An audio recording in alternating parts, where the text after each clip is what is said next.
Hello everyone and welcome to another day of All Creator Live. And I'm back playing more Genshin Impact. But first I would like to thank Moonlit Ghost for stopping by and saying hello. It was good to see you. I hope you're having a great day and I hope you sleep easy. Don't forget to leave a like. And you know, if you're doing alright, then I'm glad to hear it. I don't know, she stopped by, she said hi and then just left and I'm like, oh, that's okay. Like I've always stated, any of you out there watching, if you want to stop by and say hello, it's fine. Or even if you don't have time to catch one of my live streams, you can always leave a comment on the video down below. It's totally free and, you know, it helps out the channel. Just gonna mute that for a second. Alright. So last time we played, I was doing Act 4 of... Was it Act 4 or 5? I forget what we're up to by now. But yeah, the Archon quest in Nodcry. And I didn't complete it all the way. I stopped really close to the ending. Bryce helped me out. Thank you again, Bryce, if you're watching in the archives.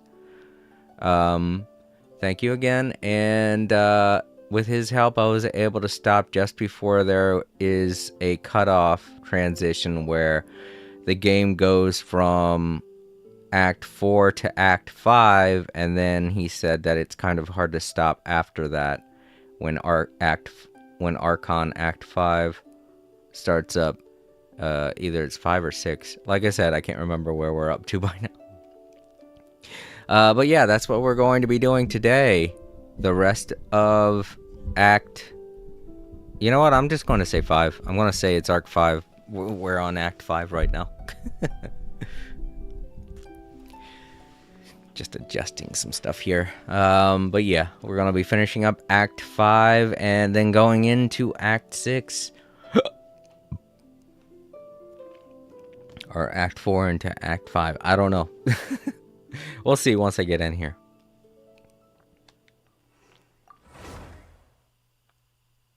I have some popcorn and I have some potatoes that I cut up. So I should have plenty of snacks to tide me over.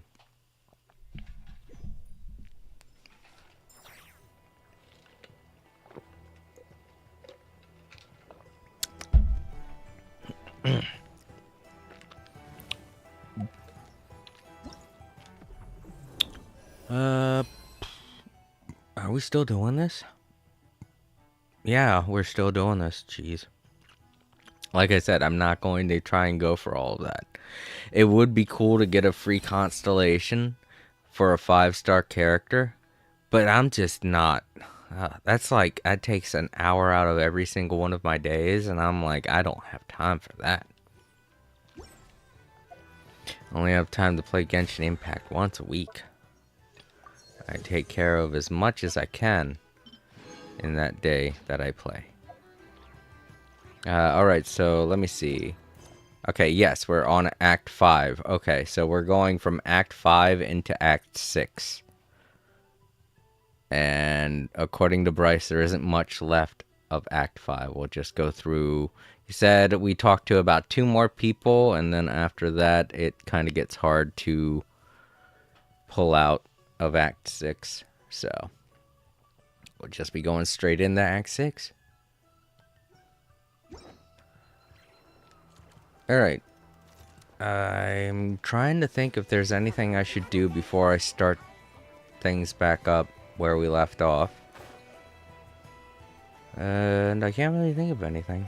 So, I guess let's just go over and... You know, I've always felt like pop-in video games can be...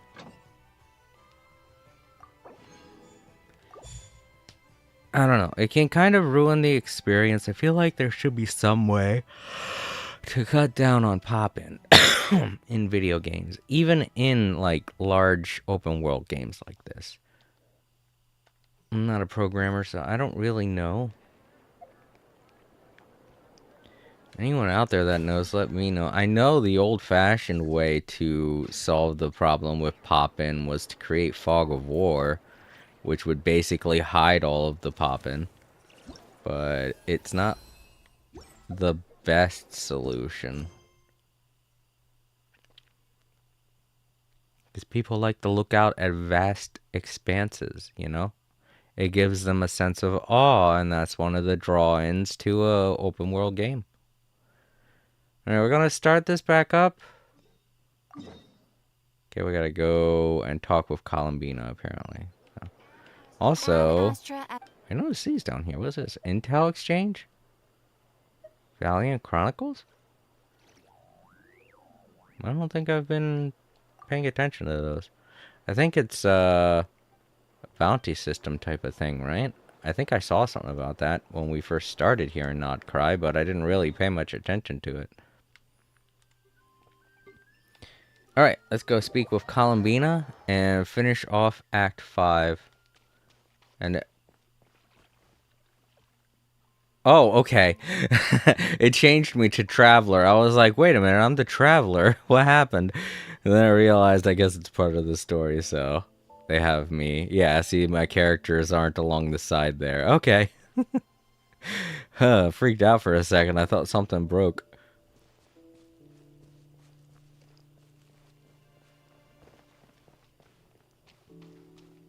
But yeah, if you all are interested in more story, we're about to get into it. And if you don't want any spoilers, then now's your time to cut out, because this is basically the ending of Act 4. So if you still haven't played the new update, definitely want to warn you. This is just jumping straight to the end of Act 4, and I don't want to spoil anything for you guys. I do want to, however, check to see how long I have to finish this. 28 days left. Well, I have forever to finish this. It's an Archon quest. They never go away. But it's, you know, I want to know how long I have to finish it and get the reward. 28 days. And since I'm about to do both acts, well, finish up both acts today, tomorrow... what is this? Oh, there's a story quest for Durin. Okay, okay. I guess next week we could take care of this story quest. That sounds good. Wait. How long do I have? Oh, yeah, 20. I have plenty of time.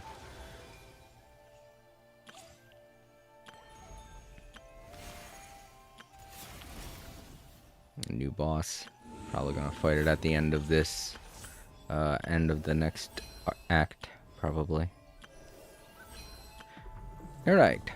So, next week we're going to be covering Durin's story quest, and then the week after that, I don't know, we'll see when we get there. But I did want to let you guys know that there are going to be some changes to the schedule next week and the week after, because next week is the week of Christmas, and the week after that is the week of New Year, and I would like to spend time with my family those 2 weeks. So, Mondays I'm still going to be streaming Genshin Impact, but next week I'm not going to be doing any other streams. I'm just going to be doing the Monday stream next week and the week after that. So this week will be the last week when we're going to have a normal schedule. And even then, at the end of this week, when I usually do the weekend poll, I'm not going to be running the weekend poll next weekend, this upcoming weekend, and the weekend after that, because, you know, it's basically not going to really go towards anything. I wouldn't be able to have you guys vote on something I do on my channel, because I'm not really going to be doing much the 2 weeks after this week. So the last 2 weeks of this month. So I just wanted to cover that. And if you're ever wondering what it is or what's up with the schedule, remember you can always check the posts tab on YouTube. I do keep it up to date, and I try my best to give you guys a day or so in advance before I actually have any emergencies going on, so that you guys know that I'm not going to be streaming the next day. But sometimes things just happen out of nowhere. So I'm glad I was at least able to think this up. To anyone who was wanting to see the ending of Shadow Generations, that's probably going to have to wait until next year, because this week me and my sister are going to be covering Fantasy Life I this upcoming Wednesday, and we're going to be doing the Hunter Life, and then that's it. Fantasy Life I and Shadow Generations are going to be getting put on hold until next year, as well as any more playthroughs of Cat Quest and anything else dealing with No Man's Sky. The only thing I'm going to continue with is Genshin, and that's because it happens on Monday, and the next couple of Mondays my family is all going to be busy doing stuff, and we won't really have time to hang out like we will for the week of Christmas and New Year's. So since everyone's going to be busy, I'm like, yeah, I'll just stream on Mondays. That's no big deal. My sister has been getting a lot of things ready for Christmas. The one that shows up to the stream, April. And she's like, I'm sorry that, we aren't going to be spending too much time. And I'm like, well, yeah, no, Mondays make sense. Everybody's really busy on Mondays. That's okay. I have my stream. I have Genshin Impact. I could play that. And it's probably for the best, too, because that way I don't fall behind in the story or any events that might be happening within the next couple of weeks, And you guys know me. I hate it when I fall behind in story. So, yeah. All right, and with that being said, I'm going to just mute it and continue the story.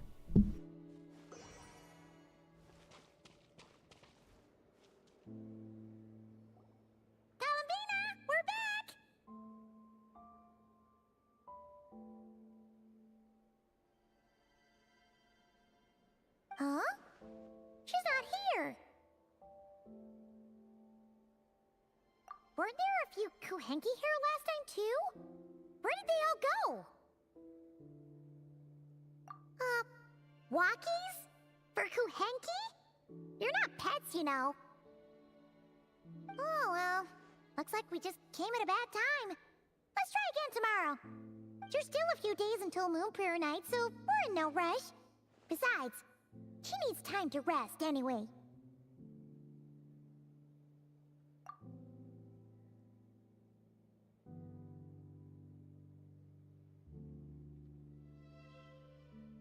Kalamina! Are you back yet? Oh, how strange.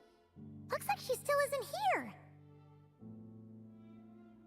Right? It's not like her to spend so much time outside. Especially since she's worried about attracting unwanted attention. What about Luonatar? Luonatar, you there? Hey! Do you know where Kalambina went? Sorry, didn't understand. But if you know where she is, could you take us to her? Yeah, that's even stranger. What about him?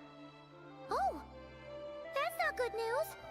They change color when Kalambina gets weaker, right? And they look super pale right now. Good idea. She might know what's happening.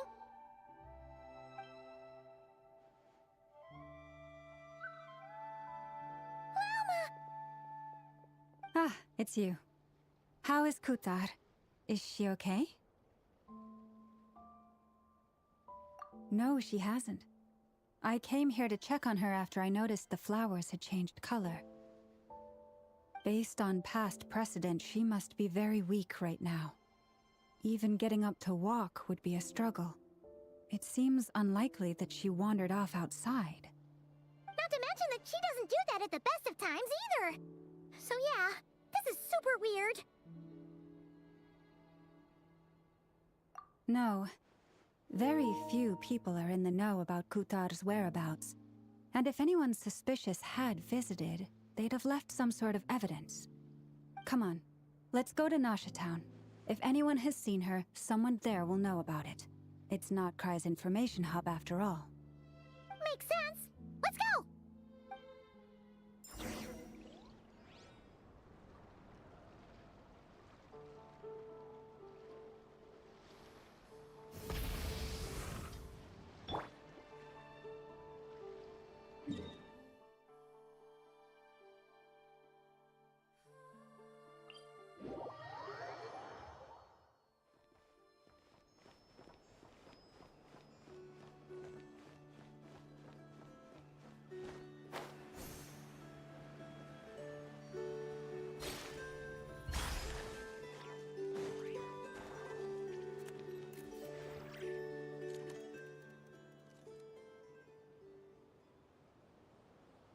Moment. Is it just Paimon, or is this stall kind of suspicious? It's never been here before, right? No, I don't recognize it. Alas, your free and easy adventure time is over. Now, prepare to face the final boss of Nod Cry. Whoa! Where'd that voice come from? Not sure, but it's definitely hostile. No, no, no, not that way. The final boss is right here. The sniffer mole? That's the final boss? Surely not. Also...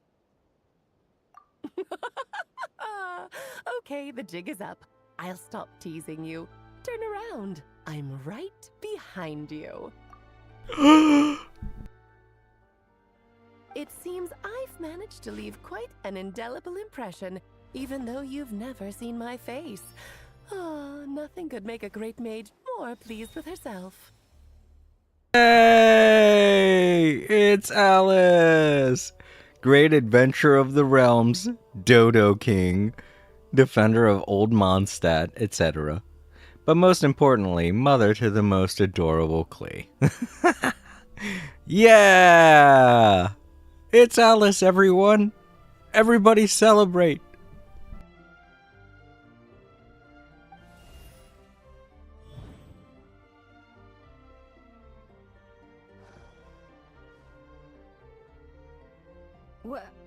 What is going on?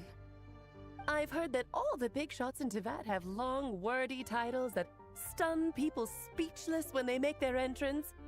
Unfortunately, none of them are affiliated with the Hexenzirkel, and we ourselves keep a very low profile.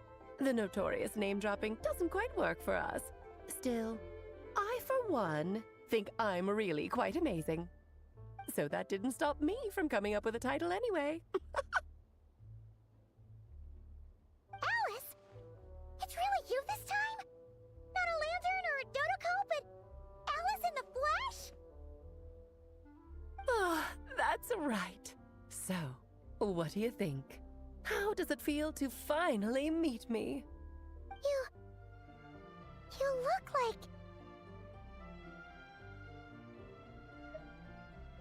like... Gonna start flirting with Alice immediately. What is that supposed to mean, I'm the mother of Klee, Teyvat's #1 cutie. How old could I possibly be? So she's a friend of yours? Kind of. This is actually the first time we've seen her in person. I see. Madam Mage, that was, quite a powerful entrance. I certainly won't be forgetting it anytime soon. Hello. It's okay, Lauma, don't force it. Paimon will do the honors. This is Alice from the Hexenzirkel. She's a friend of ours. And of Arcus, too. Hey, Queen Day and Night, it's good to see you. Look, it's Alice. Isn't she wonderful? That's right. She's a good person. Just kinda... unpredictable. Well, what is the human heart if not unpredictable? If we could not do as we please, how would we differ from machines? I am Lauma. Moon Chanter of the Frost Moon Scions. It is a pleasure to meet you. Oh, I know. Before you got here, I spent a good, 15 minutes getting up to speed on Nodcry's present situation. In other words, I've read the whole in the last episode part, so we can skip the pleasantries. Fair enough. Well, Miss Alice, I can already tell that you have quite a unique personality. He'll get used to it. Paimon sure is. So anyway, what are you doing in Nodcry, Alice? Oh, I thought I told you already. This time, I'm the final boss. At Queen Day and Night YT. And She's what a Queen's formidable mom, what foe do I I shall be. expect? Powerful, confident, decisive, and good luck finding my weak spot. You will never succeed.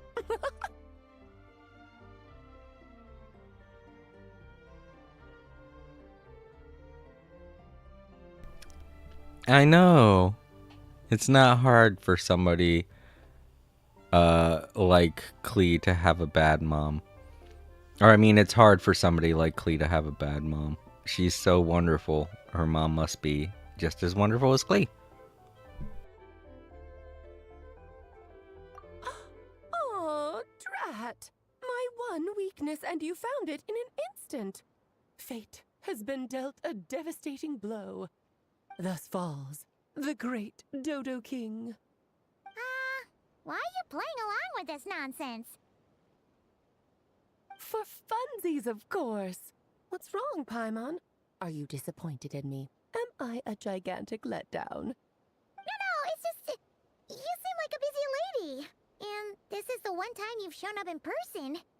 Paimon figured it would be for something more high stakes than just goofing around. You're quite right. I'm here in Nodcry because something big happened. Something big enough it caught the attention of the Hexen Circle. It concerns the 3 moons, Tevat's borders, and of course, the moon goddess you are currently searching for. Kind of. Why don't we discuss this over a pot of tea? At Queen Day and Night YT. My I'm main also reason for live coming streaming on this trip game to too. Tevat was, of course, to have some fun. But I do technically have a job to do as well, namely, maintaining the stability of Tevat's borders. That's actually kind of impressive, Queen Day and Night. I can't do that. I can't stream while watching somebody else. So if you have to go, I totally understand. It'd be very difficult for me to do that with my attention span. I'll skip over the complicated parts, but to sum it up, abyssal energies are all that lie beyond Tevat's border. We'd find ourselves in a real pickle if they ever made it through. And the phantoms you've been seeing are a sign that the border has been disturbed. No wonder they tend to show up around Moon Prayer Night. Is it because the real moon is now so close to us that its power can cross the border? In part, but only a negligible amount passes through. Just enough to influence the verdant crests and so on. And as you've noticed, there has been an unprecedented number of phantoms appearing this year. The influence of the moon beyond the border cannot explain this. No, there is another far greater factor at play.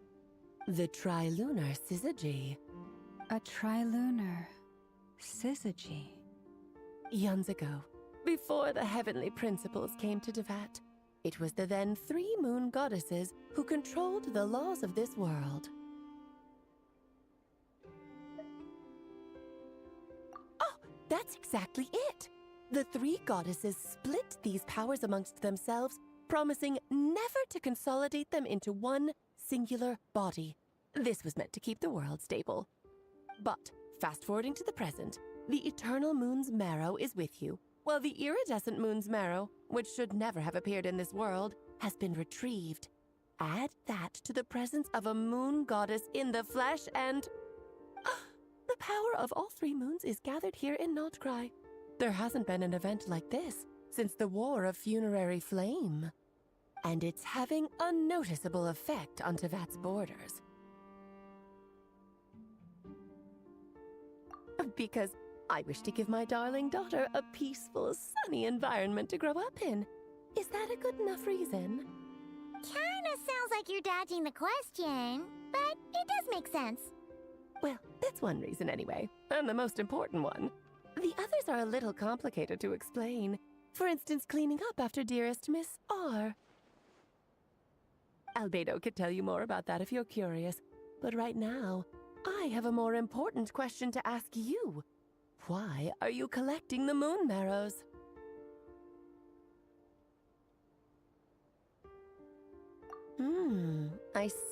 I see.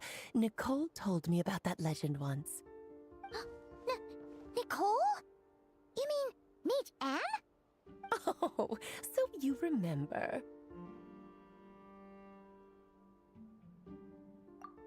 Yes, of course. That was a story about fate, her area of expertise. But back to the story of our dear moon goddess. I'm afraid her intended method of returning to the moon is unlikely to work anymore. What does that mean? She may be missing, but she hasn't gone anywhere. She has disappeared.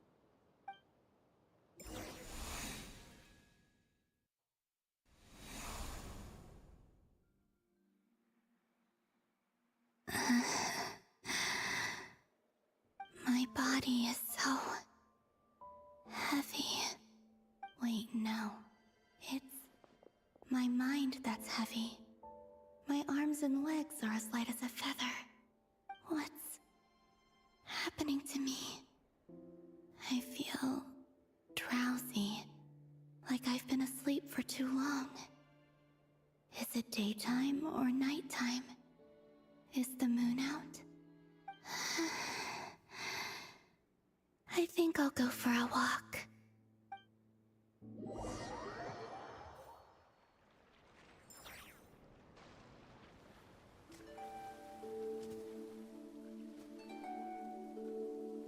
Are you out for a walk too?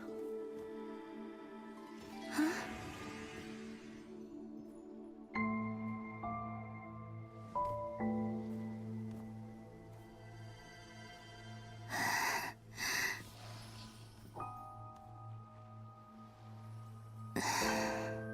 The day has come at last.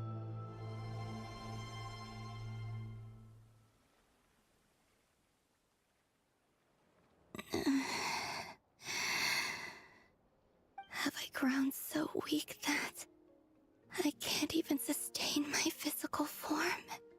But Moon Prayer Night is nearly here. I was so close to returning home. Death is near. Is this how it ends for me? Will I return to the moon after I disappear? Or... I don't want it to end like this. So far, at least, I still exist. Even if not physically, I can still feel. But as my power wanes, I'm sure that too will fade. I suppose I might take one final look at this world.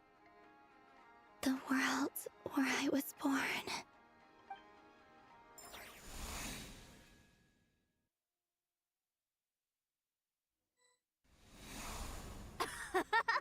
Come on! Come on! Wait for me! The Frost Moon Enclave. How much it has changed since I was born. These decorations, they're so heavy. It's times like this when you kind of wish men could be priestesses and acolytes. How fascinating. I've never had the chance to be privy to people's private lives in this way.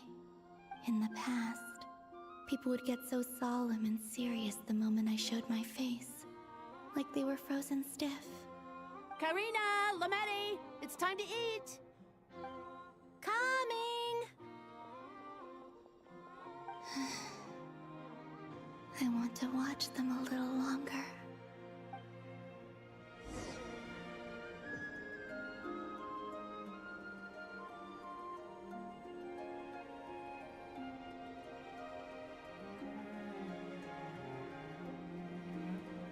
So just fill these balloons with air, right? Yep. Try a couple now to test things out. The rest can wait till Moon Prayer Night. Think fast. Rita! Teasing an acolyte of the Frost Moon Scions? Surely that's a punishable offense. Take this!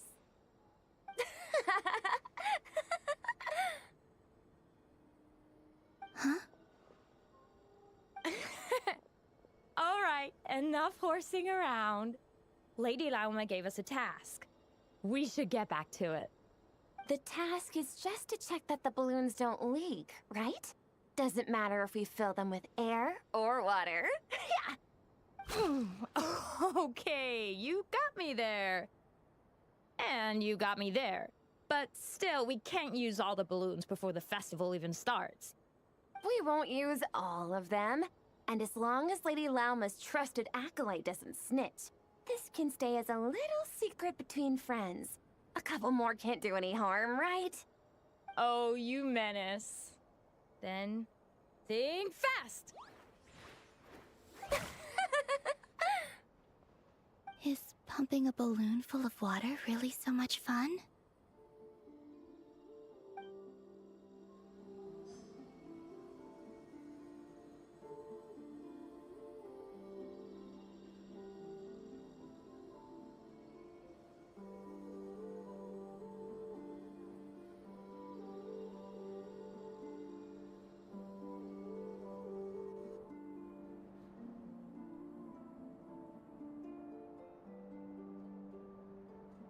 I'm sure you're both tired from playing all day. Come on, eat up. A plain, humble meal. That has always been the way of the Frost Moon Scions. Huh? How come Lamatti got a midsummer berry dessert? I always get Lockaberry. I don't mind sharing. You can have a bite of mine if I get to have a bite of yours. They're sharing food? I've never shared food with anyone before. Even at the Harbinger tea parties, everyone just ate off their own plate. And when I couldn't finish my food offerings from the Frost Moon Scions, they'd leave the leftovers out under the moonlight for the animals to claim. Hey! That was 2 bites! Oh, then you can have another bite of mine. Oh, you too. Oh, don't fret now. Here, have some of Granny's too. So this is what it means to be family.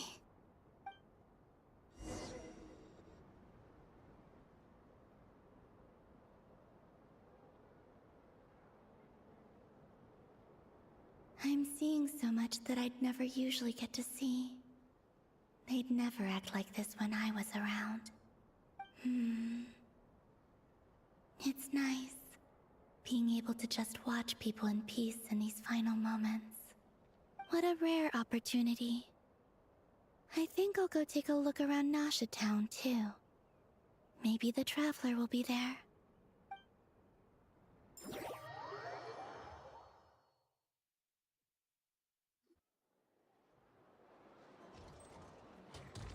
After the War of Funerary Flame, the Moon Goddesses were no longer recognized by Tevat. They lost the whole foundation for their existence. That's why the Moon Goddess's strength is fading. She cannot withstand the world's rejection of her.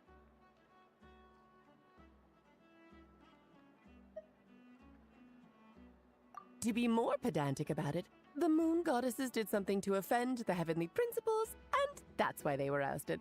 Something of a recurring theme in Tevat's history.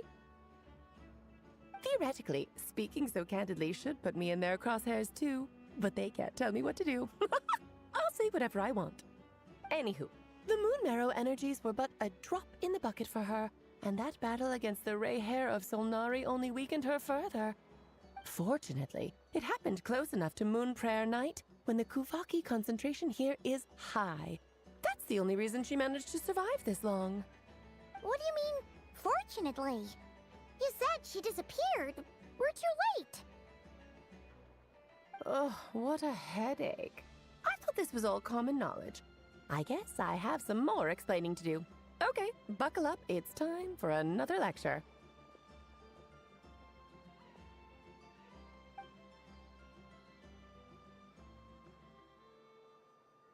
Now, I said earlier that the moon goddesses lost the foundation for their existence.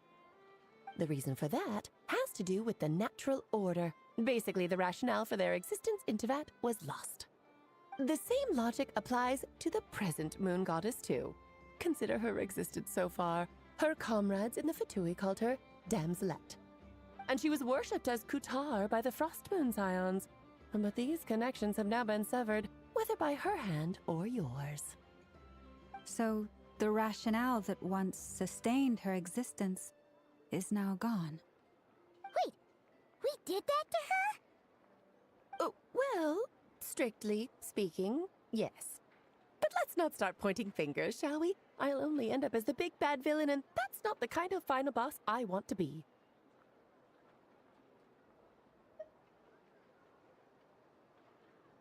Of course I do. I'm only the greatest mage in the whole entire world. Now, if you wish to find your moon goddess, there are 2 problems we need to solve. Firstly, we'll need to strengthen the connection between her and Tevat, at least enough to sustain her until Moon Prayer Night. Strengthen her connection. But does that mean I'll have to rally all the Frost Moon faithful behind this? I'm afraid a bygone faith and a former home won't be of any help to her now. Do you know her name? Her name? Oh, yes. Names are very important things. A name is a fundamental concept that anchors one's entire existence. Then your first job is to find it. As a moon goddess, I'm sure she must have a name she identifies with. Neither Columbina nor Kutar is her true name, and she's never really accepted either of them. So, finding out her real name is enough to sustain her existence? Yes, I know it sounds like a small step, but every journey begins that way. So for now, that's all we need to focus on. The second problem is with her plan to use the moon marrows to return to the moon. Unfortunately, piercing through the false sky will take an enormous amount of power. Given her current condition, she won't be able to provide anywhere near enough power, even if she recovers her physical form. But no need to fret. Nicole's the expert in this field, and I'm sure she'll figure something out. Wait, Mage N is going to help us out too? That means we've got 2 Hexacircle mages on the case. This is turning into a pretty big deal. Actually, this is more of a side quest for me. Like you said, I'm a busy lady, so I can't stay for too long. I'll have to return to Tevat's border soon. That's the upside you get for looking out for my little Klee. Hopefully that will incentivize you to carry on keeping her company in the future. Anyway, jokes aside, you'd better get moving. It will take quite a miracle for the moon goddess's consciousness to hold out till Moon Prayer Night. Oh, I suppose I might as well tell you where Nicole is before I leave. Off you go now. Time to meet your new friend. Oh, yes, and a little suggestion. Don't forget to mind your heads. What? I wonder how Durin's doing. I should really go see him before I head back. You really are super busy. I most certainly am. There's so many children I have to keep tabs on just in Mondstadt. Durin, Albedo, Venti, Varka. Klee didn't make the list, huh? Of course not.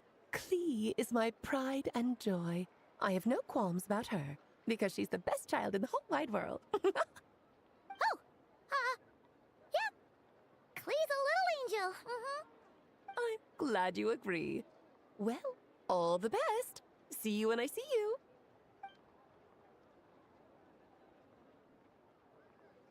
She left in a hurry. Yeah. She didn't pack up her stall. Should we handle it for her? I must say, I'm now very curious about her daughter.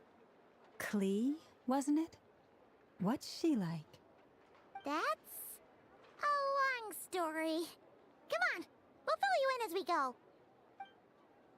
She is a very explosive child. That's all I will say.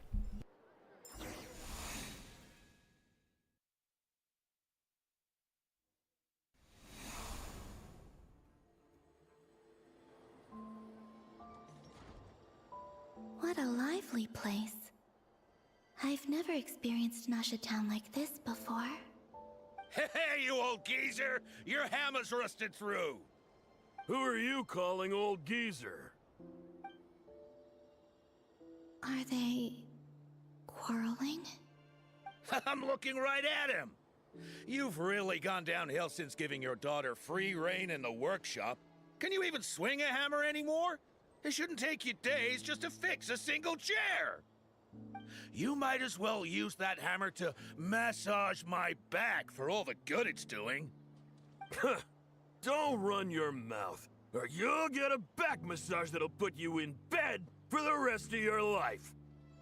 Look, the materials haven't arrived yet, all right? You know how busy it gets in the days before Moon Prayer Night. I'll bet you send all the materials to your little princess. Blood's always thicker than water, huh? All right, you've made your point, Uncle Koski. As soon as the materials arrive, fixing your chair will be the #1 priority. And Dad, if you've got time to chat, why don't you lend me a hand, See? Lolka knows what the score is. I guess they're friends. But the way they spoke to each other was so ugly. Then again, it wouldn't be the first time I've seen something like this. Columbina! Sing outside my door in the middle of the night one more time, and I'll unscrew your vocal cords. You hear me? Oh, Sandrone.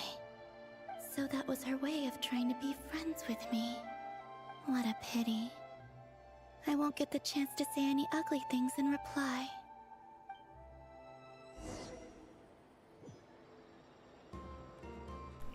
Don't worry, we'll say ugly things for you.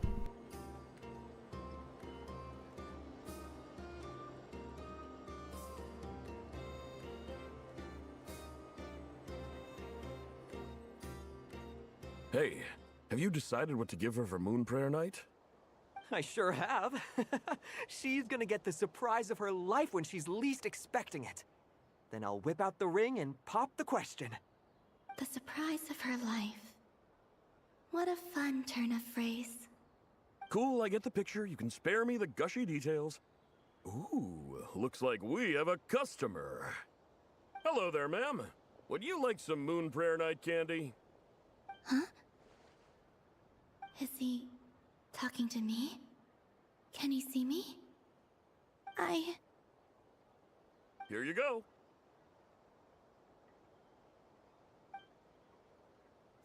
Oh.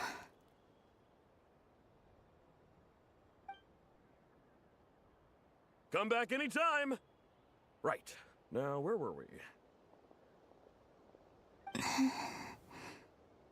I don't know why, but I still held out hope.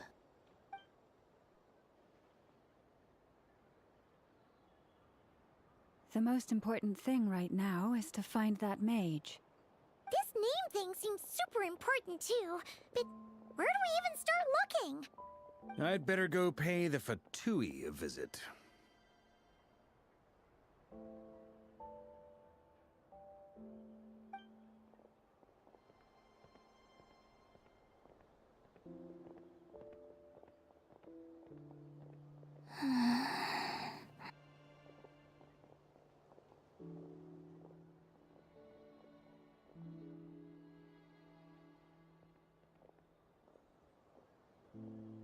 Columbina?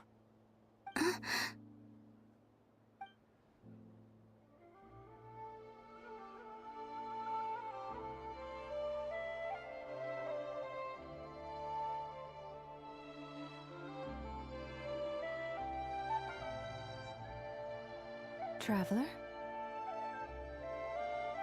Let's go! This is no time to be spacing out!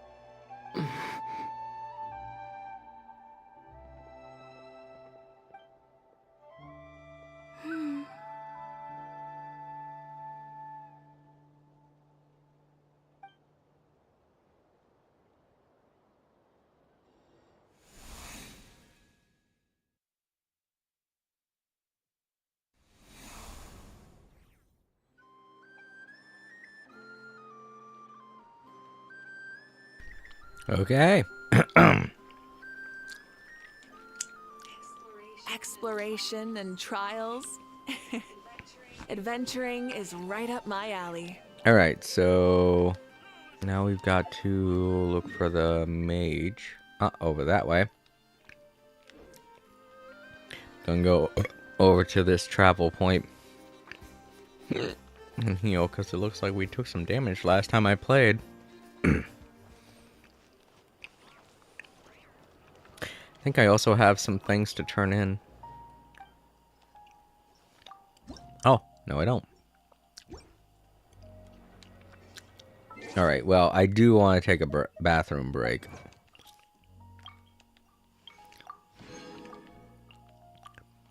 Yeah, Bryce was right. That was pretty long. That was like 30 minutes. I mean, I don't feel like I would have been too inconvenienced with another 30 minutes of gameplay last time I played. But to be honest, I am kind of glad that I didn't continue going. Because, I mean, I did want to do that minigame. And I was really good at it. So, I'm kind of glad that I stopped playing last time. And, yeah.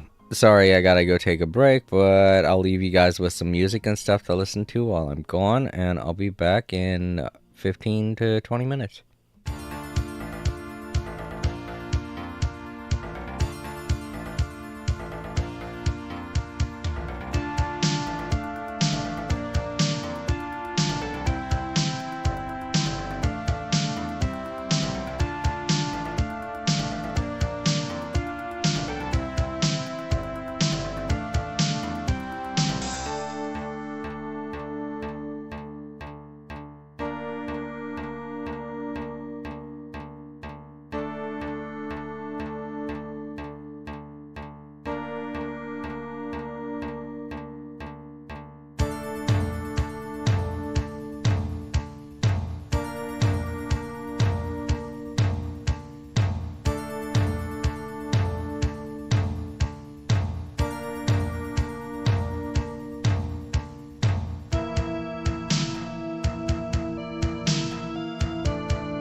All Creator. Hello everyone. I hope you're enjoying the music. If you're watching in the archives now would be a great time to leave a like, Hungry Paimon.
Alright, I'm back. Now, let's continue this. Oh, we got something going on down there. A Traveler's Tale. We'll do that some other time. We're kind of in the middle of story-related content.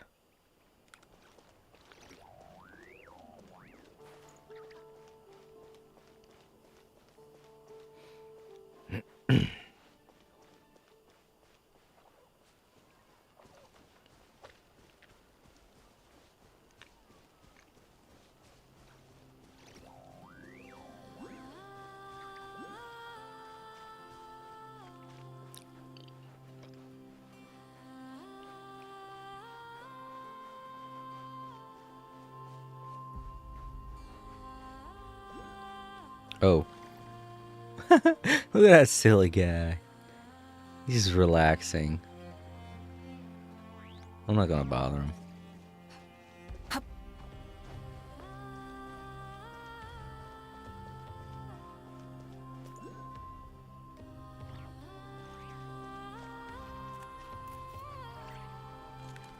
Here we go. Where are they going? They mentioned a mage and... a name? So, Mr. Varka, are you acquainted with this Nicole? Or should I call her Mage N? Ah, not really. We've never met, though she has come up in conversation. From what I've gathered, Alice kinda took Nicole under her wing. Taught her how to speak in a more ladylike fashion, that kind of thing. Huh. Hard to imagine Alice as an etiquette coach. Yeah, Alice is a larger-than-life personality, I'll give you that. But then again, that's why she's able to draw such an eclectic mix of people into her inner circle. If I remember correctly, being an interesting person is actually one of her main entry requirements. So, if you ever wanted to join the Hexenzirkel, I'm sure you'd both be eligible to apply. I'm gonna be honest, I probably wouldn't be able to apply at all whatsoever. I'm not a very interesting person.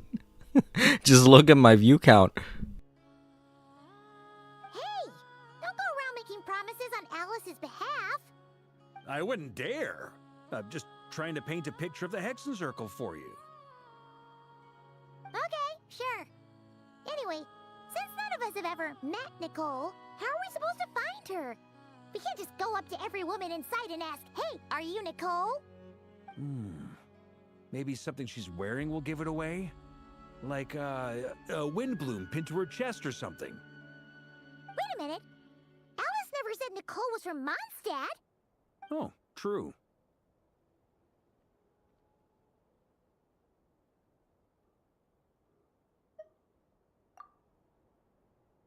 That would be... this young lady, then?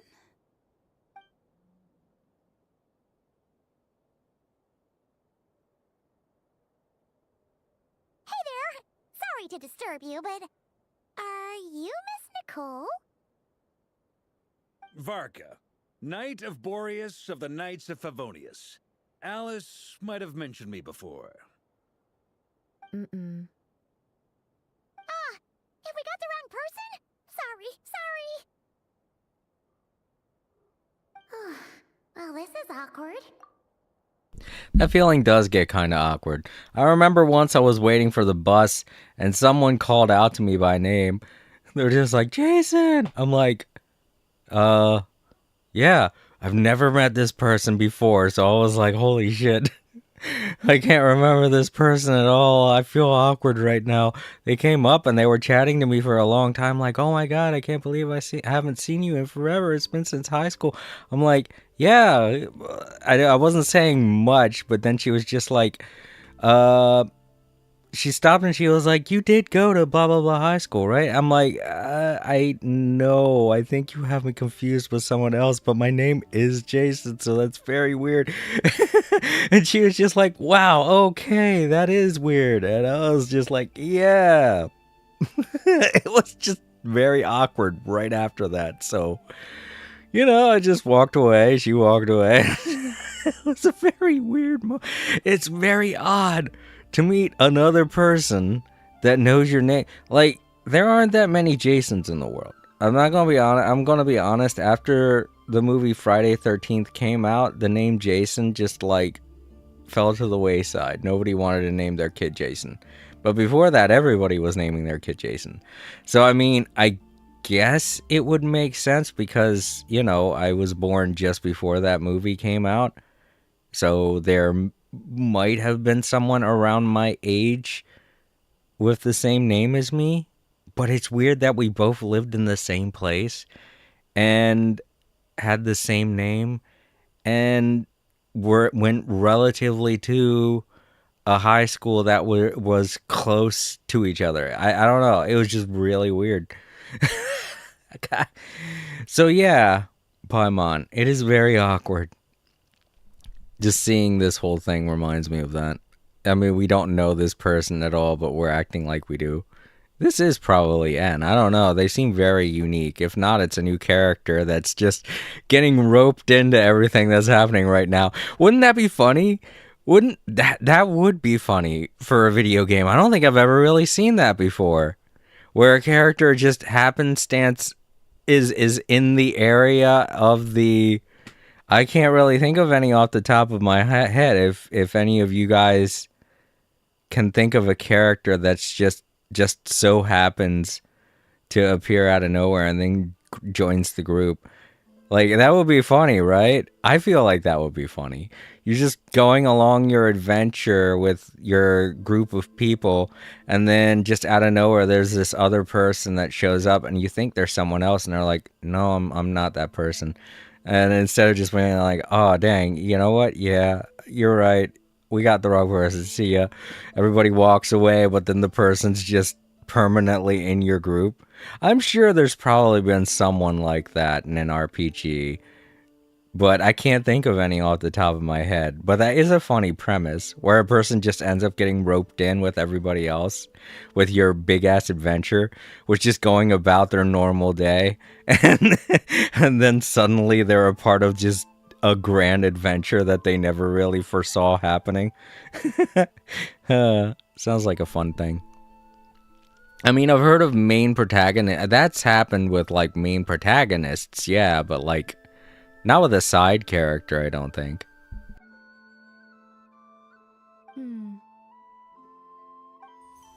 When I shook my head, I meant, no, Alice hasn't mentioned you before. Huh? Where is this voice coming from?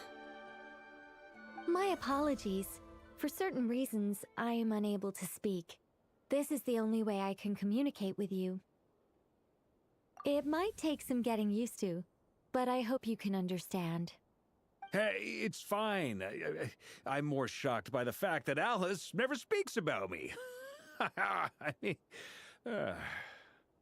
As for you two, we have crossed paths twice before, but it is nonetheless a pleasure to finally meet you.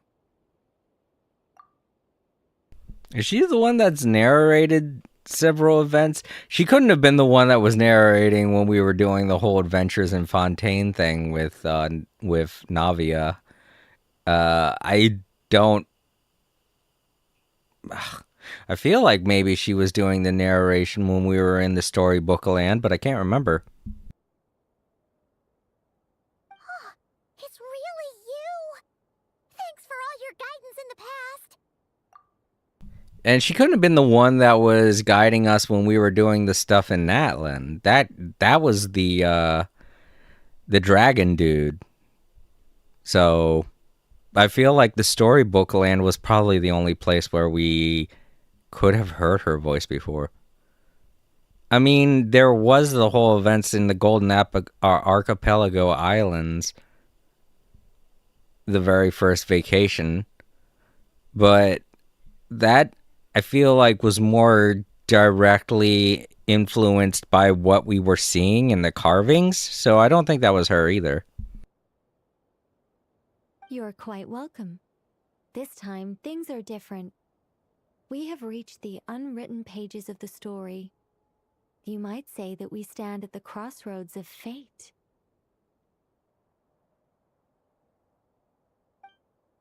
Now then, allow me to formally introduce myself. My name is... No, stop! Alice! I can't believe it! Dang it, I didn't get to read that. I still had it set to auto. I wanted to read that. Aw. I bet you anything Alice wrote something fun. I'm gonna have to watch that in the playback. But I mean, it's funny that Alice controlled that. I had a whole speech prepared. I'd agonized over every single word. She always picks the worst moments to ruin other people's plans. I'm so sorry about that. Alice took the liberty of devising some bespoke self-introduction magic for each member of the Hexen Circle. But I could have sworn I deleted all of the triggering conditions for it. How did it bypass everything? Oh gosh, this is so embarrassing. This is a very different side of Nicole than what we're used to. Is she not used to face-to-face interactions? Don't worry about it. We've seen that introduction magic once already, so it wasn't too much of a shock. I'm gonna be honest, like, the statue in the fairy tale world 100% resembles what we're looking... Well, I mean, doesn't 100% resemble what we're looking at right now with Nicole. But the whole thing with the hat and stuff, like, there was the other character who has a very similar hat. I got them totally mixed up. And I don't know, I was kind of theorizing that it was going to be her, but I guess I was wrong. But at the same time, it's like, I wasn't 100% sure. I was just like, oh, what if the new character that they showed off... Well, you know what? That's true. I already said that I was wrong about it, because they were showcasing characters before releasing them during the end point of Fontaine. And I had no idea who those characters were going to be. I realized that they were showcasing the characters to prevent spoilers because, you know, there are always those people out there who are 100% looking for clout by spoiling something. But yeah, they released her character's imagery way early. Like, I think 2 months beforehand. We were still going through the storybook thing. And we still hadn't encountered that character yet. So I was like, is that going to be Nicole? Is that what Nicole looks like? The character they showed off? And my wires got crossed mainly because of that hat. I mean, I'll show you who I'm talking about once this is all over. But I mean, it's like, what was I supposed to think? They showed off a character. They didn't announce the name. They were just like, hey, look, this is a character that's going to be coming out pretty soon. And then we're in the middle of one story where it has a statue of a character that's vaguely similar. And I'm like, oh, maybe. And then, no, I was wrong. I get it. And I said I was wrong with N. But right now, I'm only referring back to that moment. Because, I mean, come on, they're kind of the same, they're not exactly the same hat, but they're the same shape hat, you know? They're not the same color or the same ornaments are attached to them, but the statue didn't give any clarity on that. The statue was just the shape of the hat, you know? It didn't have any doodads on it. You couldn't tell what color it was. They were just like, ooh, mystery. And then months later, like I think like a month or two later, they announced this new, they release this other character that has a similar hat. But they're at the time when they were announcing them, I was like, oh shit, is that going to be one of the Hexen sisters? No, it's not. And I'm like, damn it. Nah, past Jason, I'm sorry, you wouldn't be able to see her until like freaking 2 years later. So hooray, 2 years later, I finally get to see the character that was teased. Great. Please go on, Miss Nicole. We'd love to hear what you have to say, or, well, communicate. Huh? Are they talking to this lady? But... Will you all promise to forget that horrendously embarrassing introduction? Sorry? Embarrassing? When?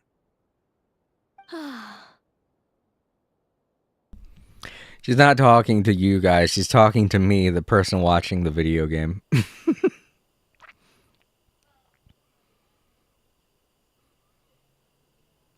Angel? I don't know what the heck my character's supposed to think in this moment. Oh wait, my sister's knocking on the door. I have to answer real quick. Hold up, I'll be right back.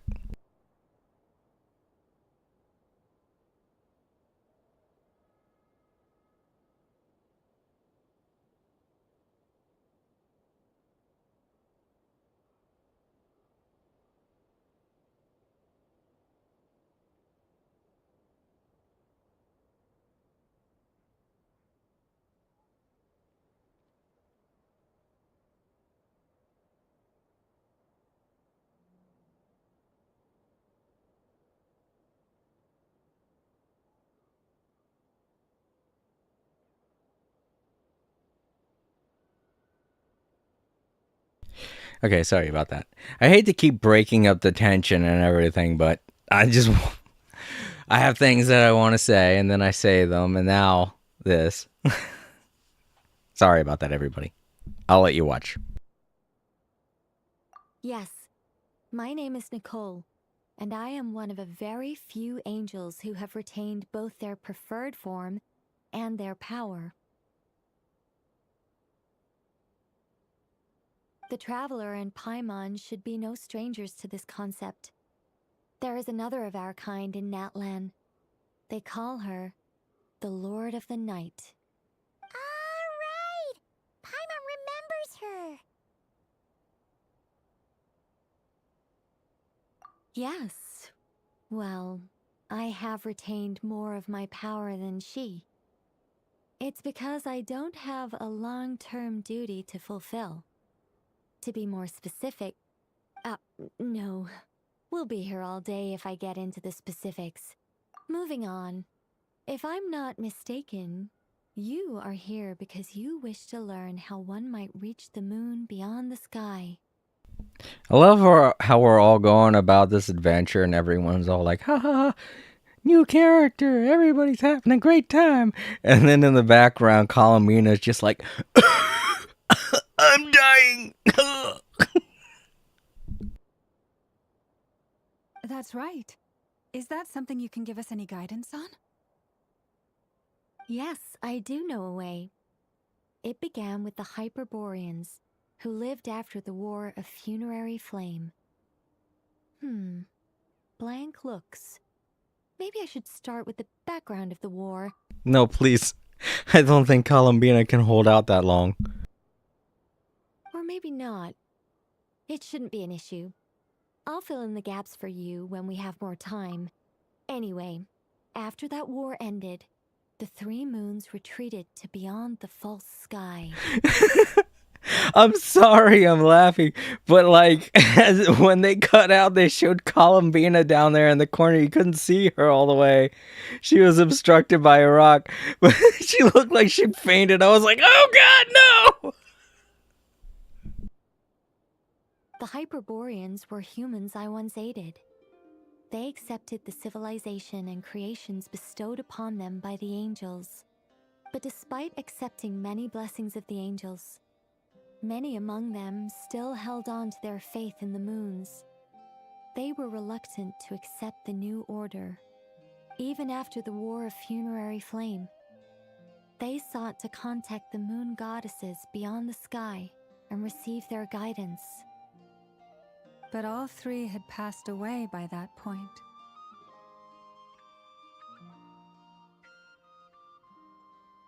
This mage has a unique method of communicating. Is she talking about the moons? Yes, but they did not know. And so, still they prayed for the moon goddess's mercy. After building titanic structures that consumed vast amounts of Kuvaki, at last they glimpsed the moons and heard their voices. But of course, they were gravely disappointed. For it was then that they realized The 3 moon goddesses were dead. Oh, that's such a sad story. It is. Humanity was in a very sorry state at that time. The angels who had once aided them were gone, and the war of funerary flames had left them homeless and destitute. Just a second, I gotta ask. How relevant is all this history to the task at hand? Thank you very much, Farka. I'm gonna be honest, if I wanted to delve into the history of what happened a very long time ago, I would probably try reading some of the scriptures that they've been giving us up until this point. I feel like we need to get started on doing other things. So, thank you very much, Farka. Well, I mean, it's... Okay, it seems we've drifted into irrelevant narrative waters. It's been a while since I've had the chance to speak inside someone's head. As soon as I got started, I lost control and the words just flowed out like a waterfall. What I'm trying to say is... Right, yes, that's it. The relevant part is the ritual created by the Hyperboreans. She's a history nerd. Okay. She's like it's like talking to that one weird person that's like super into old World War II history, and you're like, hey, that's great. It's a little creepy, but yeah, I mean, people have hobbies. I don't know. I feel like a more modern hobby would be less strange, but you do you. I mean,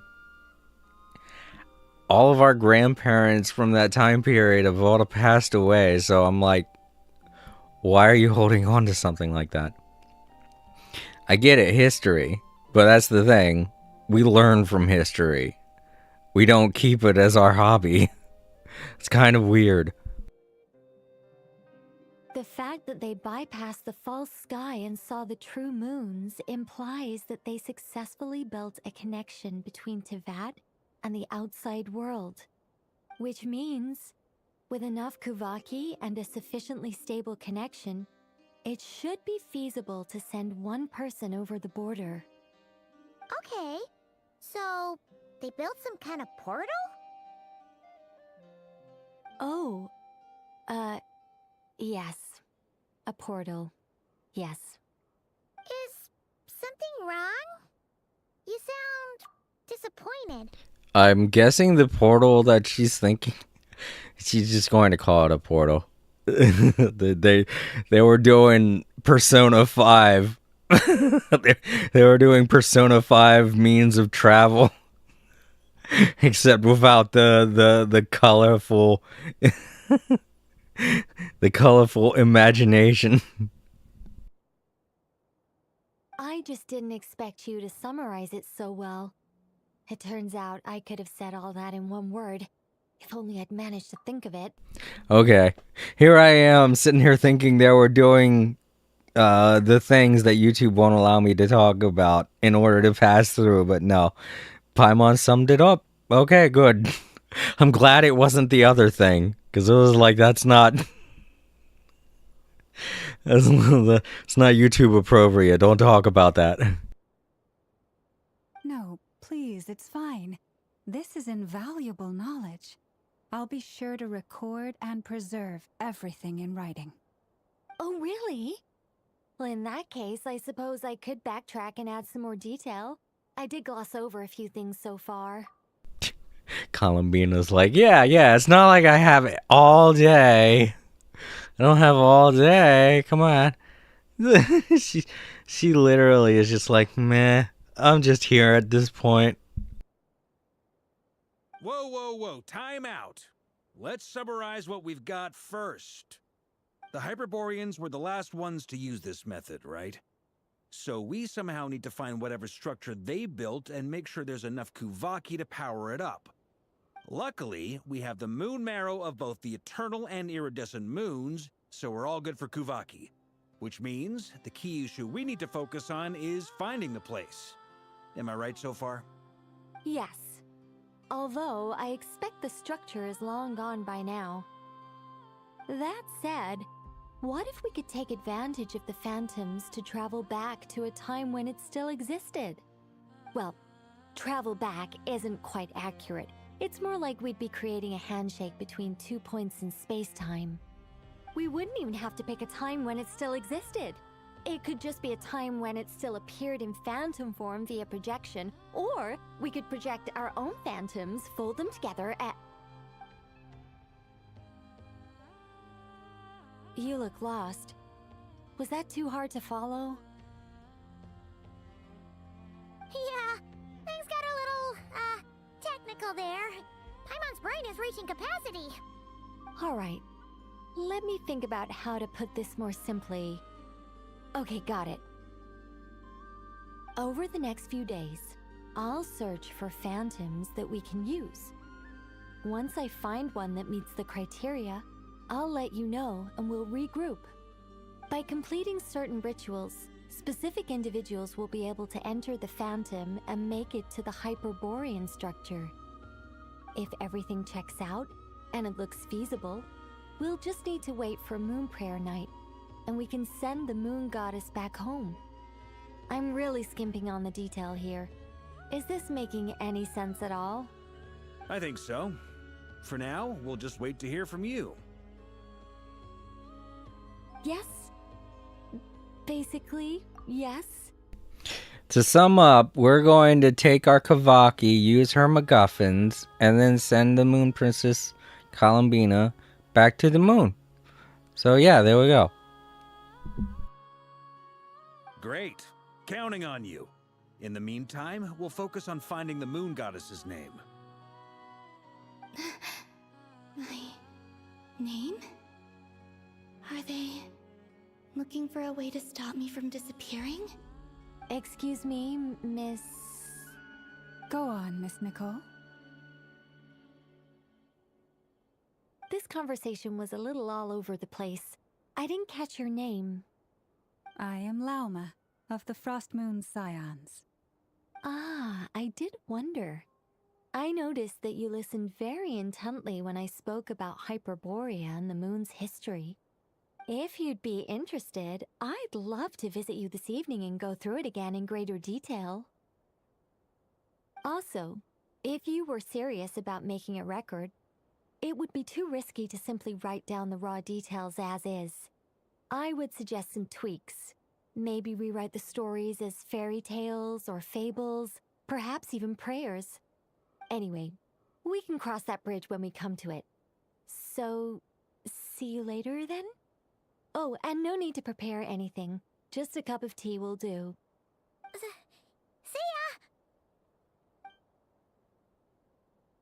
She seems friendly. It's just... It's so nice to find someone who's actually willing to listen. I've been dying for a chance to finally go through all this systematically from start to finish. Any longer and I'd probably start forgetting it. Now Paimon gets why Alice told us to mind our heads. Ha ha ha ha! What did I tell you? A lot of quirky people in Alice's orbit. Now then, the next order of business is... where do we start looking for the Moon Goddess's name? Maybe the rest of what Nicole has to say might give us some clues.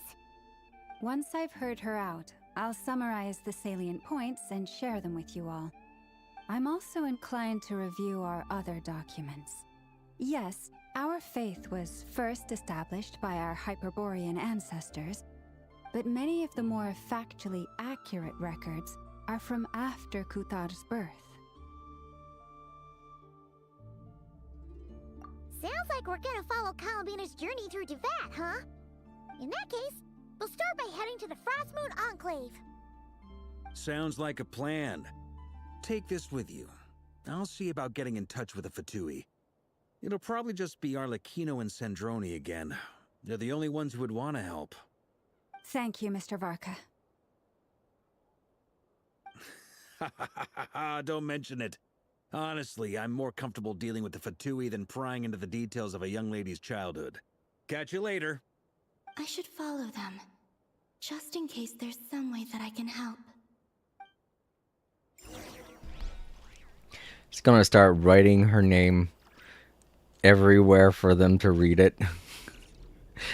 Like right now, we're walking through the sand. She writes her name in the sand. Paimon's like, look, someone scribbled in the sand. And then we just like walk past it thinking it's nothing. She's like, damn it. That's my name.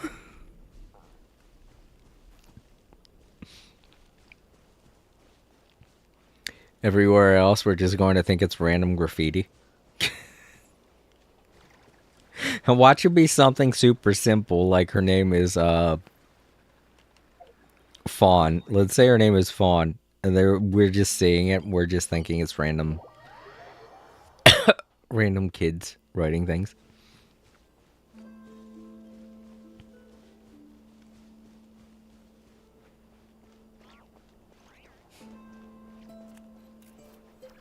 I kind of want, a lot of times whenever I'm doing my live streams, I feel like I want to take clips of moments and animate them.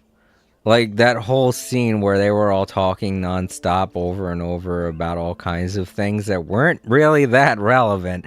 I guess if you're super into the lore of Genshin Impact, it would be interesting. So I understand why they did that. But if, like, I'm sitting there watching from the outside, they're all talking about all of that, and all I see is poor Columbina in the background.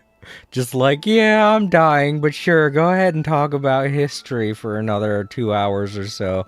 I want to, like, animate everybody talking and then Columbina just walking around going, help me, I'm dying! I wonder when I'll be as tall as my big sister. Never. Sorry, Barbara. You're okay as you are. A while ago, I took the time to organize all documents in our possession that pertain to Kutar. What you see here is the material I consider reliable. You're saying there's unreliable material too? Yes. Most of the information we have was transmitted through an oral tradition.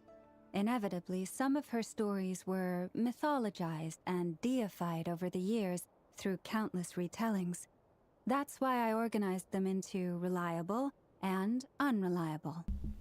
Keep that in mind, all of you history buffs out there. So many things might not be true. I'm pretty sure history buffs would keep that in mind, but I'm just saying. There are a lot of new age history buffs that are just taking shit at face value. There's no sense seeking answers in history unless we can ensure the veracity of the historical record. Makes sense. Alright, let's take a look through.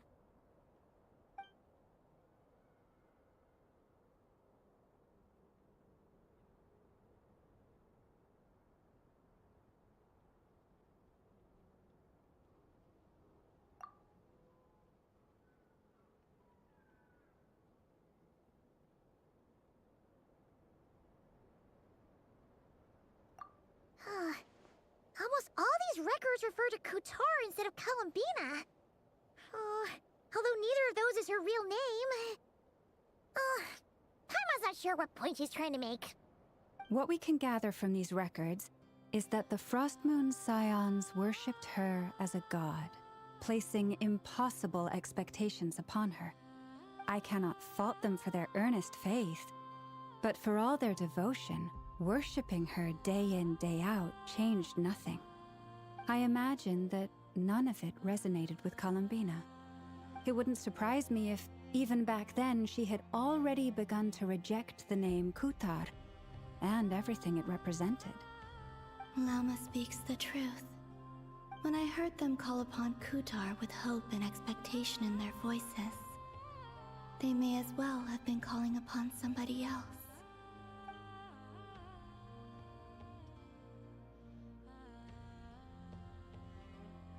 Well, that's a bit complicated. I looked at the level of detail, perceived authenticity, prose style, and how realistic their portrayal of Kutar seemed to be. Amongst the Frostmoon Scions of today, only I know of her existence, and I alone have spoken to her face to face. As such, I know that there are certain things she simply would never do. That being said, I have sensed some changes in her lately. Changes? Me? Oh, seems like this is getting us nowhere. Oh, for what it's worth, why don't we check the unreliable sources too? Sure. Give me a moment.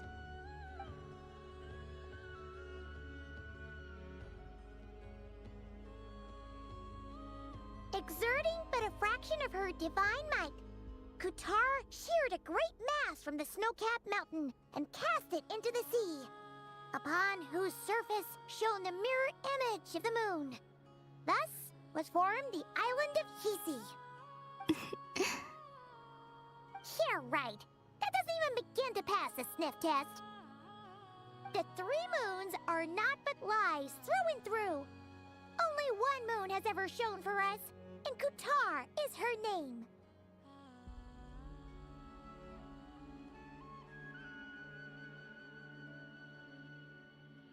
The vast majority of ancient texts are filled with fanciful tales like these. I trust you understand my criteria a little better now. Kutar did not speak, merely gazing into the distance in silence. And where her gaze landed, this was her prophecy. Clearly, whoever wrote this text never even met Kutar. Otherwise, they'd know that her eyes are always closed. What about you, Traveler? What are you reading? Come on, let Paimon see. Got some Churchill in there. The child wished to build a wooden nest with which to shield a fledgling bird from the cold. But being so young and lacking in strength, the child could not snap the branches from the trees. Kutar was passing by. Upon seeing the child, she summoned forth a Kuhenki, who built a beautiful nest for the child. I remember that. Not knowing the meaning of Kutar's divine intervention, the child dared not to respond, and thus ran home to call their parents. But Kutar was gone. The Moon-Chanter declared the event a miracle and took the nest as a relic, placing it on high for all to see. The child was named as one favored by the goddess, and was greatly respected amongst the people. Yet, no further miracles were bestowed, and this matter was forgotten in but a few years. Huh. Any thoughts after reading that? Yeah. Columbina probably just wanted to join the kid in making nests. Ah. I'd originally considered this a fabrication, because Kutar did not perform any similar actions in subsequent records. But now that I think about it, it does seem like something Columbina would do. It's just that... She didn't know how other people would interpret her actions. She was probably worried about making things difficult for people. And so, she gradually stopped joining in. Yes. Oh, that's so sad.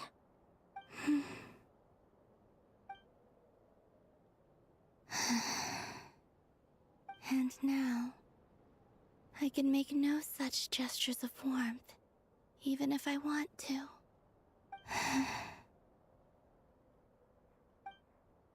Still no name. That's a bit of a shame. But we did learn some interesting stories. That's gotta count for something. Barca said he was gonna set up a meeting with Arlecchino and Sandrone, right? Let's go back to Nasha Town and see how he's doing.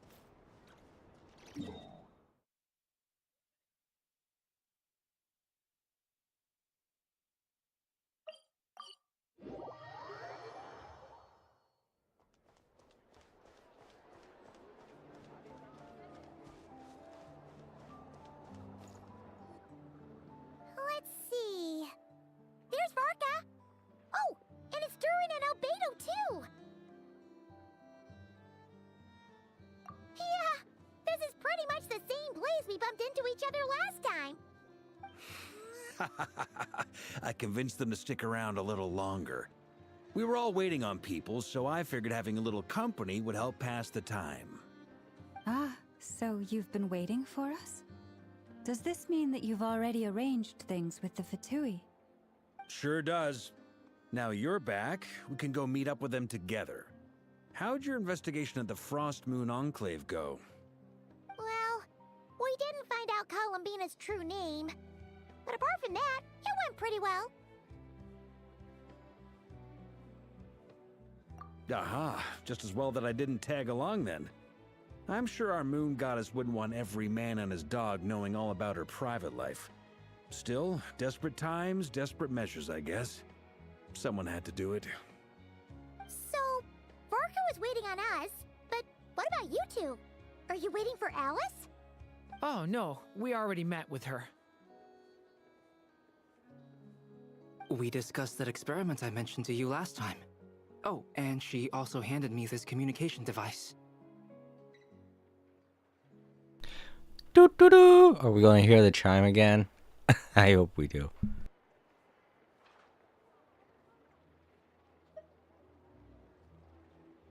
That's right. I understand she informed you about the relationship between the phantom phenomena and Tevat's borders, yes? She wants me to help her with some more experiments on that front. She said that she'll contact me through this device with more information. Ah, I see. Following instructions and making observations. Pretty common research method. Takes me right back to Albedo's lab. Wait, then who exactly are you meeting? Someone you know. Albedo's met him too. But I don't think Miss Lauma or the Grand Master have been introduced.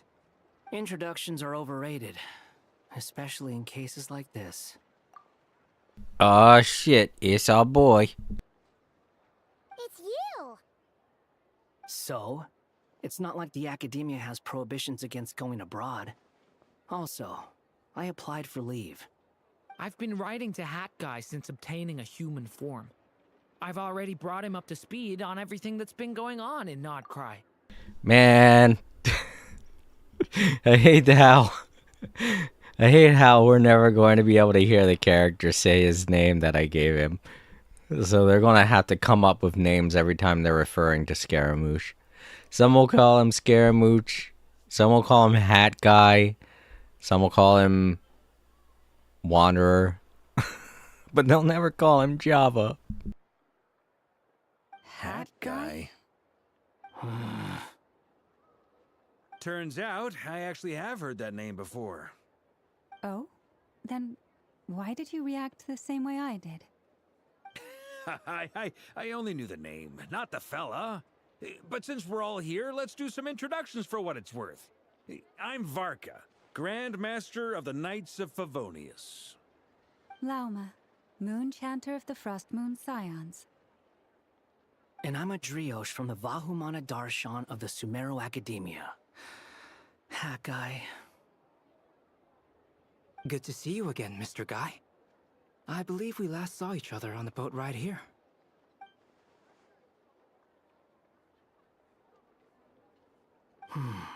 Mind you, the only reason I came here is because there's someone I want to look into. Who's that? The Doctor, also known as Dottore, second of the Fatui Harbingers.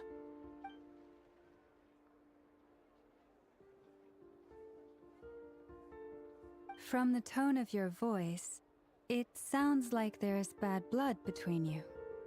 I was reviewing our archives and noticed that a lot of information about him was missing. Left a bad taste in my mouth. That's all there is to it. Dottore, or Zondique, as he was then known, once studied at the Academia, but he got kicked out before he could graduate.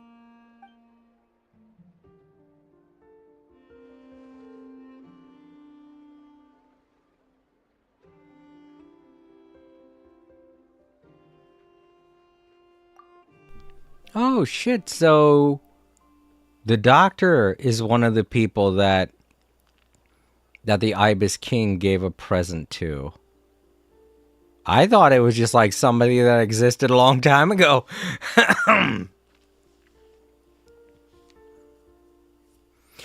So what was he represented by? The snake? Maybe? I mean, he is snake-like. So... Gosh, and now I'm kind of wondering what the Ibis King gave him as a present. Whatever it is, it has to have something to do with the fact that he can replicate himself and exist beyond the existence of Tevat in the way that he does.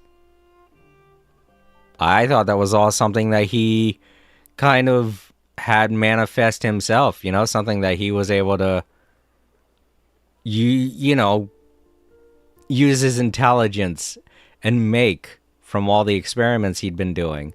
But no, I was just like he just got it from the Ibis King. He's not as smart as he's dumber than I thought he was, I guess. I mean, he's not dumb, obviously, but he's definitely not as smart as I thought he was, knowing this.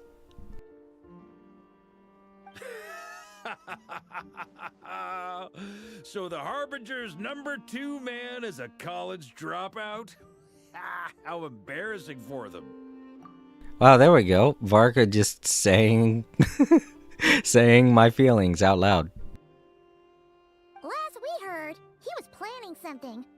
We actually heard that a few times before, even coming to Notcry. But we haven't seen a trace of him since we got here. He only appears when something interests him.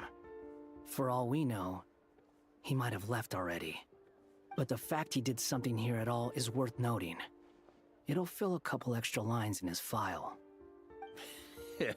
Why does it sound less like a file you're writing and more like a criminal record? Anyway, we were just about to meet 2 of the other Harbingers. Want to come along? You might learn a thing or two about him there. Sure. Even though they're Harbingers, well, they're old acquaintances of ours, so, you know, when you talk to them, try to be... I got it. The Frost Moon Scion's relations with the Fatui remain tense. Forgive me if I do not attend. In that case, we'll continue assisting Miss Alice with her experiments. Good stuff. Everyone's having a fruitful time. All right, we better get going. I'll lead the way.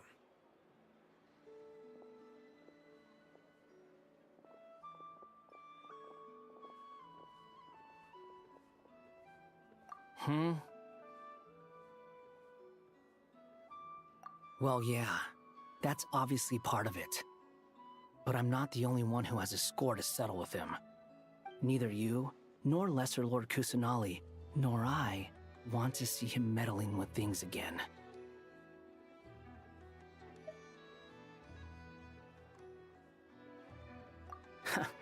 What's the hurry? Don't worry. Pigeons always know which way home is. Okay. Was that a dig at himself, or? You made it. Who is this? A scholar from Sumeru. They call him Hat Guy. He's an old friend of the Travelers. Wait, this is the Academia representative you wrote about? He doesn't exactly look the part. I believe this will prove my identity. You'll notice it bears the seal of the Sanctuary of Surasthana. Well, what do you know? So it does. All right then. My mistake. It's fine. I expected as much. What? So as I mentioned in my letter, the Academia's got its eyes on Dottore. But this matter remains top secret. Apart from those assisting in the investigation, the fewer people who know, the better. If anyone asks, I'm here in Notcry to pursue my personal academic interests. Gotta say, Varka, you did pretty well to keep all this under wraps for so long. Sounds like you got in touch with the Academia about this way back. You flatter me.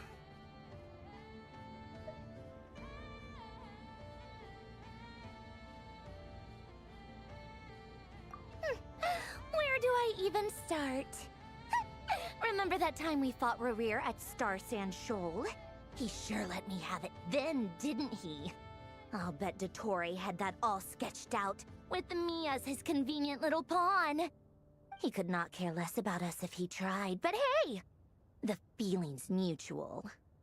Does Dottore really strike you as the sort who values his relationships with his colleagues?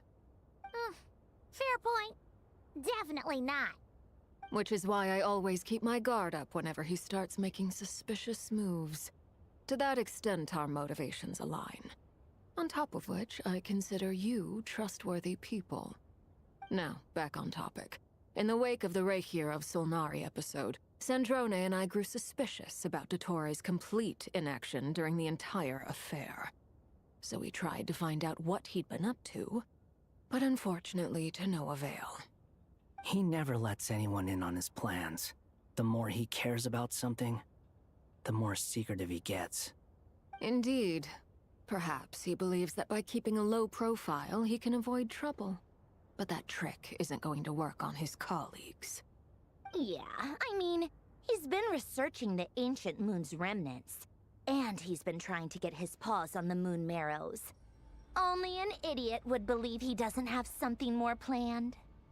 With this in mind, I returned to Snezhnaya and relayed my thoughts to Her Majesty the Tsaritsa, entreating her to have him recalled.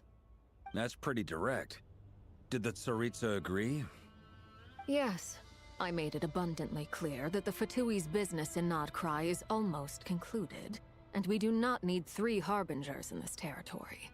Her Majesty concurred. Accordingly, Dottore has returned at her orders. I imagine he is continuing with experiments, which no one besides he would ever have any interest in. Common sense might mean nothing to him, but he's not stupid. He knows that no good can come from opposing the Tsaritsa. Smarts alone won't get him all the way. He needs the Rooster's resources and Regrator's Mora, both of which the Tsaritsa can strip from him by waggling a finger. But doesn't he have a track record of publicly following orders while going against them in private? He probably has it down to a fine art by now. Wouldn't put it past him. We worked together on a research project once. Only briefly, but it was enough to show me that we're fundamentally different people. He has no interest in doing things methodically, stage by stage. His thoughts jump all over the place, and the moment his curiosity is satisfied, or he gets the results he wants, he disappears. The only similarity we share is that, once we set our minds on doing something, we will see it done. Whatever it takes. Well, we definitely saw some of that in your battle with Rerir. You got so competitive. Ugh, do not remind me. Then I believe we all concur. Dottore will not simply give up. Fantastic. Now this is turning into a whole day of unpleasant memories. Ugh. Are you talking about the moon marrow stuff? He also strikes me as the kind of person to disregard experimental regulations, ruin all the equipment, and go way over budget. Then leave the first person he can find to deal with the fallout. Exactly! This one time, he was running some high-temperature experiment and the substance exploded. But does he care? No! He orders his subordinates to open the device so he can observe the results, which causes the gas inside to leak out. That gas was poisonous! If I hadn't been there, who knows how many people might have died? And after all that, he left, while I was still cleaning up after his mess. What a waste of time, he said. Waste of time? The nerve! He wasted my time! You've been bottling that up for a while, huh? Hat guy, I must say, you seem awfully familiar with internal Fatui affairs. Especially when it comes to Dottore. Thank you, Lady Harbingers, for providing such valuable information. I have no other questions for now, so I'll be on my way. Wait, what? You're just gonna leave? You're welcome to join if you want. thought he'd finally mellowed out. I want to keep in mind, I want to address this because it was only shown in the trailer. It was never really mentioned anywhere in the game.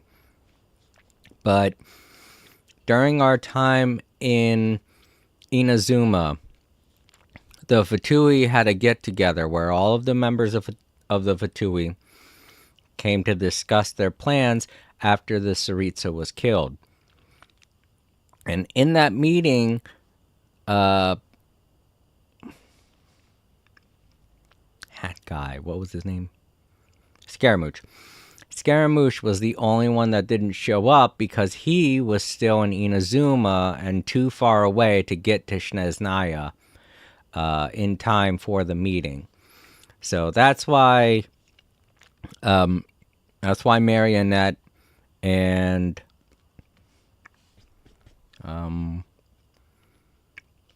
Arlecchino have no idea who he is because they've never actually seen him before. They've only heard his name. That's another reason why he was talking to the Traveler, letting him know, don't mention my Fatui past. They don't know who I am, and I want it to stay that way. He makes quite the impression. I'll say. I've met tons of headstrong people, but not many of them would join me in bad-mouthing the Torre. Anyway, back to the main agenda. Barca, you said that Columbina has gone missing? Or rather, disappeared. Yeah. We're working on building a connection between her and this world. The simplest method is to find out her real name. I've actually asked her that question before, but she said she didn't know. Considering our relationship, I doubt she was lying to me.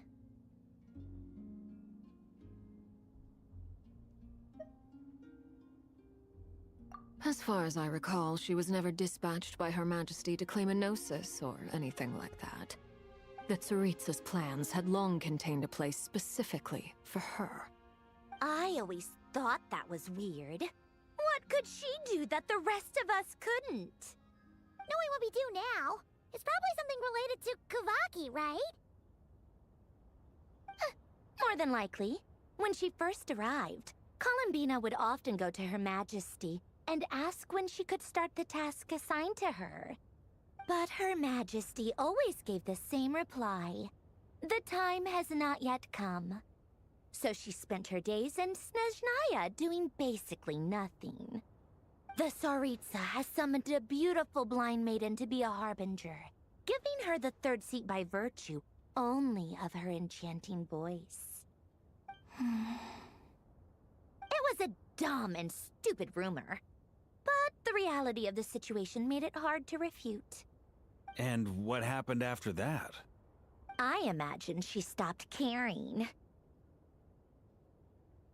She no longer seemed to care why she had been recruited, and Her Majesty never gave her any missions, so she just continued to sing in the flower garden. For my part, I was busy. So busy, in fact, that watching someone be that idol had me fuming. But still, I got the sense that she had long been used to a life of other people claiming she was needed when she wasn't. I just felt that having a place to stay would cost me something eventually. And so I waited quietly for the day that I would have to pay the price. And on the other end of that spectrum, you had me. Someone once told me that I had the lousiest work and the toughest luck. That's a good way of putting it. I forget who said it, but those words have always stuck with me.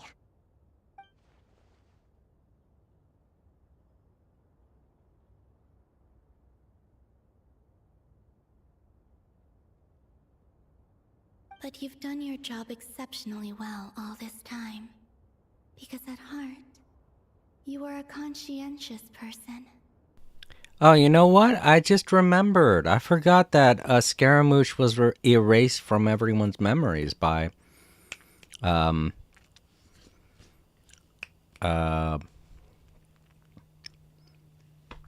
can't remember her name. Rukkhadevata, right? She erased. That's why they can't remember him. I mean,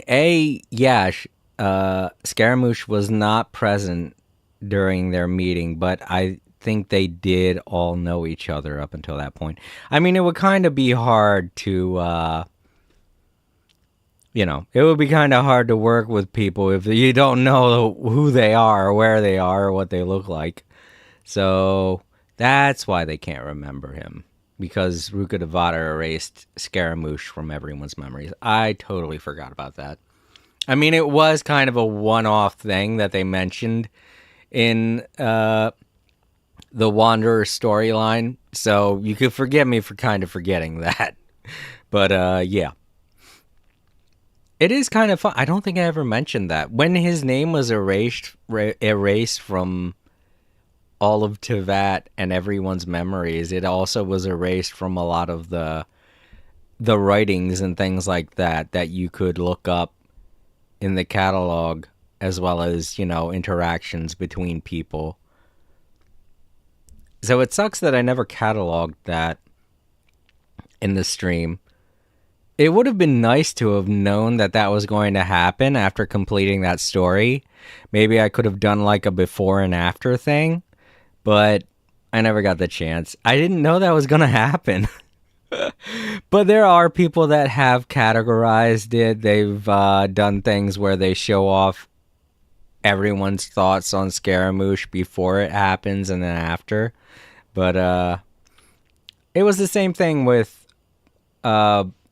Greater Lord Rukkhadevata, is that everyone totally forgot about her because of... Well, I don't want to spoil what happens in the main story in case anyone hasn't played this game yet. But, everything that happens in the Samsara and stuff like that. But yeah. I think Sumeru was probably the first time we ever seen a massive lore dump in this game. So yeah, anyone playing the game from start to finish, when you get to Sumeru, it's one of the longer chapters for a reason.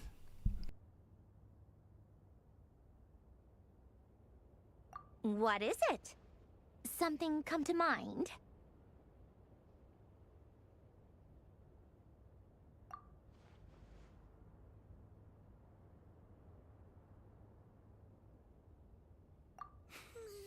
That makes sense. Nothing screams you are needed like your name shouted from across the town. Well, good luck with it. But if you ask me, Colembina is still the most shoutable name. I'm just so used to it now. After all the arguments we've had, I can't be bothered trying to remember another name for her. Nor I. Sandrone. Harlequino.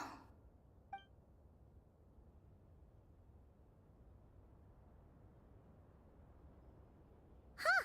It's a Sealy! Does that mean Nicole has news for us? Ladies, I thank you for your hospitality. If the chance ever comes up, I definitely owe you both a drink sometime. I'm sure it will. You can make your own way out. Heck, you've been here enough times, you probably know your way around better than I do. Okay, time to do what adventurers do best. Follow that Sealy!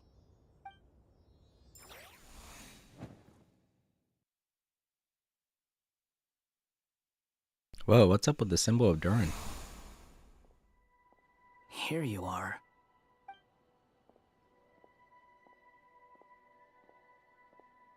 Oh, Hat Guy.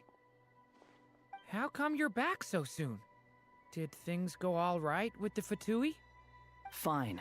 Dotori's been summoned home by the Tsaritsa. Couldn't get much more than that. How about you? Any progress with the investigation? Unfortunately not. We've tried everything.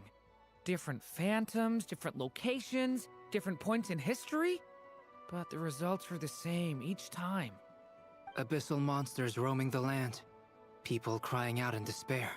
with no hope of being rescued. Every time I see it, I can't help but think, is this what it was like in Mondstadt when Dragonspine Durin attacked?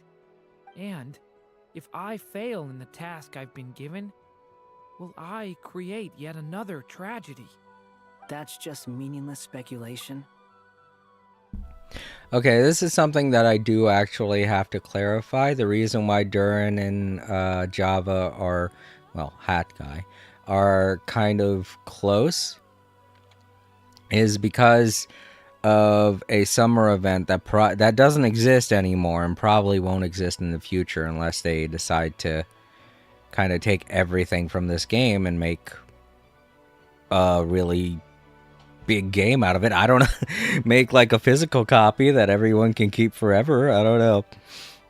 With games like this, it's kind of hard to tell when it's just going to end one day and never be around. But yeah, a summer event, as I've mentioned before, the storybook world is where we were able to save Durin and transform him from a large evil dragon that existed in Mondstadt a long time ago to the guy that you see here and now. And throughout the storybook, when we were learning about Durin's past, Scaramouche, who was there with us on vacation at the time, kind of felt sympathy for Durin and knew what it was like to be seen as a monster, and helped him form a redemption arc. And the two of them became good friends. Scaramouche was the first friend that Durin had made, and Albedo was the second, because Albedo, which is something that you will learn as you continue the Archon quest, that wasn't part of the summer event. That's something that actually happens in the main Archon quest. Albedo used his alchemy abilities to give Durin a body, the one that you see now. So that's why Durin and Java are buddy-buddy. When we encountered similar phenomena previously, I tried to interfere with those illusions, using sounds and lights to guide them. However, we could not change their fates. At most, we were able to extend their existences. The events of the past are like fate that has been written into Irminsul. There isn't a living thing in Teyvat that can escape its past. But Miss Alice instructed us to try to find ways to change the outcome that these phantoms face. It's an impossible task. Can't you just refuse? Since she asked us to do this, I feel like it can't truly be impossible. Or if it is, well, mages can make the impossible possible. I could not have been born as Durin otherwise. But you also said that your past 39 attempts were fruitless. That's true. But you're still going. Yes. After this many futile attempts, surely you realize that you're not doing this because you still believe what some mage told you. It's because you want her hypothesis to come true. It's something you wish for deep inside. So, think for yourself about what you want to do. As long as you don't believe it's futile, it isn't. Okay, so here's another thing that I find funny in relation to these phantom things that keep popping up throughout history. It happens like all the time in Nodcry, apparently, around this area. At certain points in history, these phantom images will just show up. And these phantom images are interactable. You can interact with them, beings from the past, phantom images from the past. So that means that in the past, they were seeing phantom images that were interacting with them from the future. So that would mean that occasionally people in the past would be seeing Durin popping up and being like, "Don't worry, I'll help you," and then just not being there. So maybe throughout history, people were just like, "Yeah, there was this weird dragon-looking dude. He said he was going to help me, and then he disappeared." And then an old man shows up, and he's just like, "I remember that Dragon Man from when I was a youngster. He appeared and actually wanted to help me as well. Now there's a forever tale of Durin, the savior of history, the hero of history in the legends of Nodcry. There's a funny thought, but it's obviously not something that's going to happen because these are all one-off accounts from random people that aren't going to be written in the annals of history. And that's just how life is sometimes. As they say, like, the history is written by the victors. I mean, that's what they say, but a lot of times in history we see that not come to fruition. Especially in the fact of dictators, because there are many dictators who have succeeded in doing what they wanted to do, but ultimately ended up becoming hated so much that history remembered them for all the things they didn't want to be remembered for. So if you want to be remembered in history, you gotta remember it's a fine balance. You have to A, be a good person, and B, do something that people will remember. It can't be one or the other. You have to do both. Yeah. See, Previous Durin agrees. experience indicates that we cannot touch the phantoms, which limits the effectiveness of our interventions. If we want to clear this hurdle, we need to break this rule somehow. Same thought here. Following the same rules means repeating the same failures. Reducing ourselves to mere playthings of fate. So you mean we need to figure out a way to make contact with them despite knowing that we can't? Yes, and I suspect that's something only you are capable of.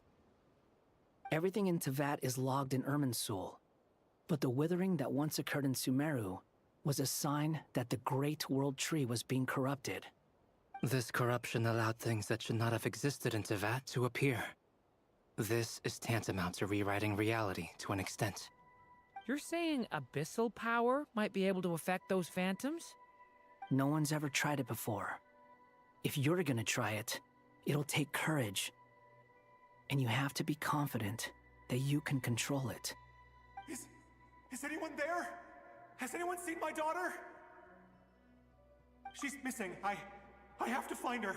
Oh, this would be a good way to do it. If he could find his daughter and tell her where she is, he'll remember that. And it's not like it would take you being able to interact with them to do it. You just have to talk to them. I hear someone inside. Spargana? Are you in there?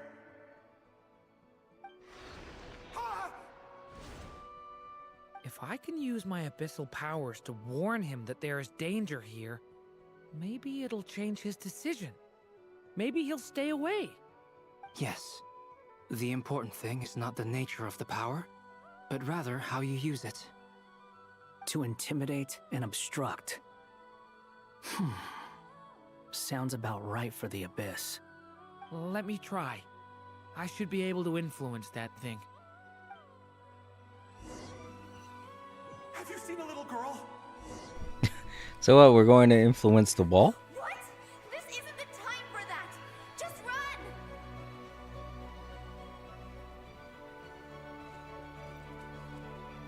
No, don't run that way. I hear someone inside. Spargana? No. Don't go that way. Durin can use the power of the Abyss to affect the world in which the Phantom is located. For example, using it on a stone pillar will create a barrier with the Intimidate and Obstruct attributes, which in turn will affect the choices and actions of the human Phantom. Okay. Don't go that way. What is this? Looks dangerous. I should get out Yeah. of here. Oh well. He won't be noticed, but at least we save people. He really left. Ha! We did it! Don't celebrate too soon. Follow him. See what he does next. Yeah, I was actually doing that. I was thinking to myself, I should probably Monsters follow approaching him. from the front. You need to stop them and create an opportunity for him to hide. Okie doke. Wait, oh.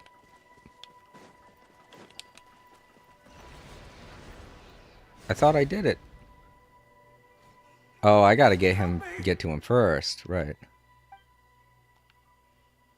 I guess I gotta get to there before he did. I thought maybe it was like on the other side. Monsters approaching from the front. You need to stop them and create an opportunity for him to Oh. hide. Oh, hold up. There. What? Okay. What? What the hell? Help me!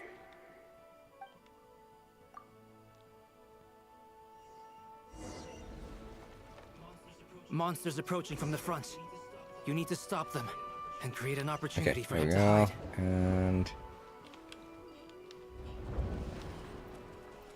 No, there's monsters ahead. alright, should I not do this then? Okay. No, put it back up. Wait, is that the barrier I saw earlier? Why is it appearing now? It's as if someone's controlling it. And then he's going to pass by. Okay, cool. And then I can let him out. The monsters are gone. Is it safe? Yeah, it's safe. You can go now.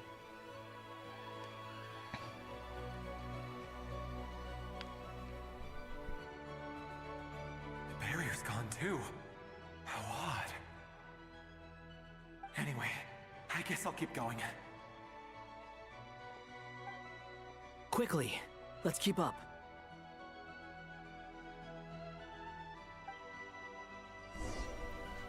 Okay. Wait, there was someone else here? Don't go any further. We've got anti-monster traps laid out everywhere. I gotta cause an explosion? But my daughter must just be up ahead. I have to go. No. Don't go this way. This way's blocked. What do I... Oh, I have to unblock it?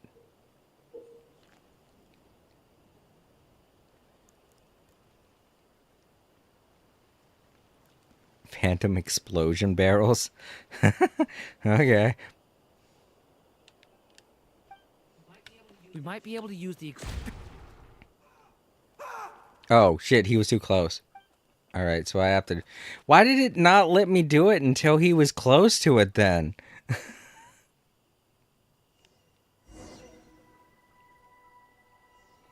was weird. I was looking for something to do, and it wasn't... Don't go any further. We've got anti-monster traps laid out everywhere. What? I still can't do it. What, do I gotta wait for him to walk away, or... I have to go. This way's blocked. I'm not putting it down there. We might be able to use the explosives over there, but we need to take care not to hurt Right. him.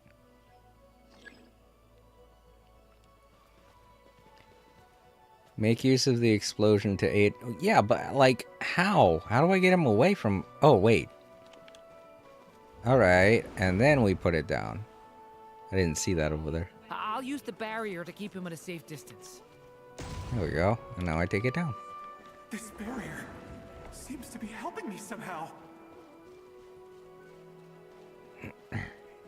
Hey, wake up! Aw. Oh, no good. Gotta keep moving ahead.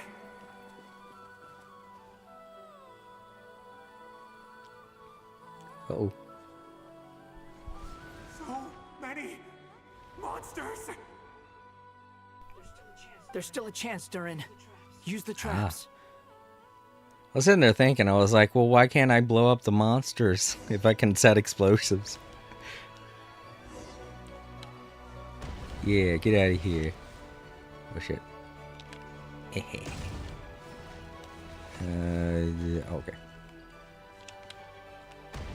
Oh, nope. Ah,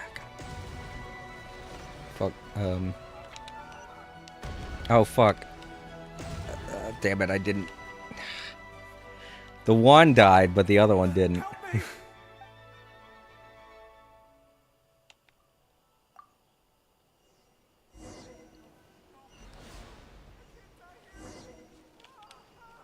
Oh, fuck. Okay, no, I got him. Gotta wait a little bit longer. I don't know.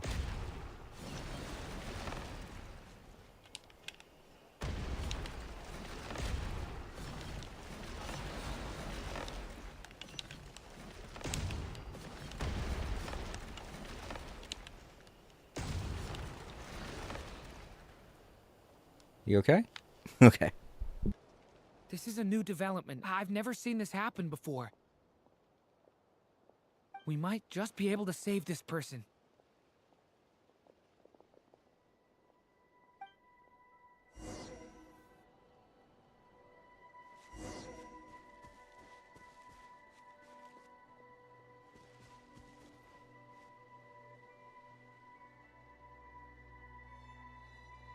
Hello there. Have you seen my daughter? Spargana is her name. She's carrying a large backpack. Get out while you still can, you fool. You won't find any survivors here. But I can't just leave her here. She must be so scared right now. Sorry.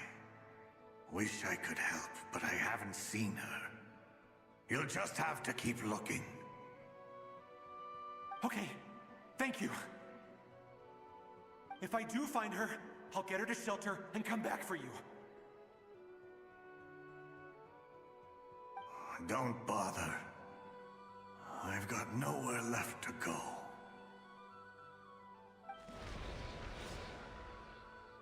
What's that noise? Monster! No, if he goes inside, he'll be walking into a trap. Let's try this once more. This time, we have to stop him.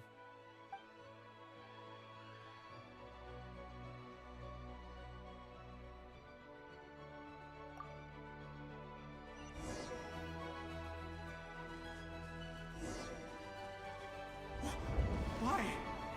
How will I know where Spargana's gone like this? You know what? I'll trust this strange barrier. It's gotten me this far after all.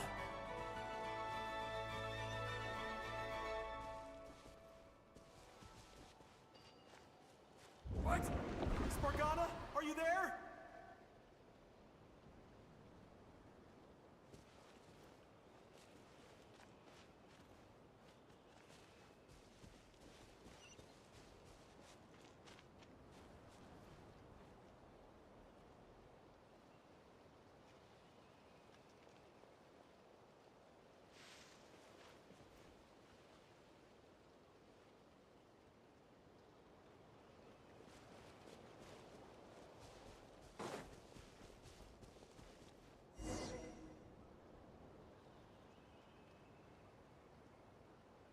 Huh?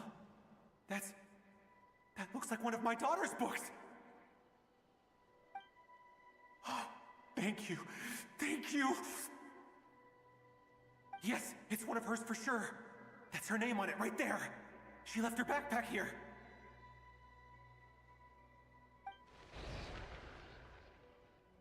Durin, just like last time. Use the explosives.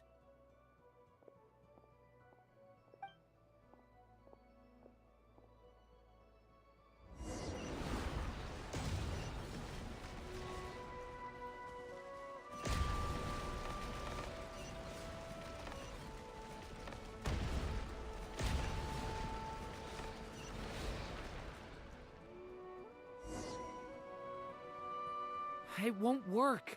There's not enough left. If he makes it in, he'll die. But then, this clue At could be the Time key to Lords him 910. finding his daughter. Hey Jason, what's up? Enjoying the story? Yeah, I'm enjoying the story. I'm still on Act 5. I haven't played Act 6. I don't know, Act 5 is really long. Bryce probably did a good job in warning me, so this second act of half 5 is probably going to take up the entirety of this stream. It might not be the only one. Better he misses that clue than loses his life. I guess so.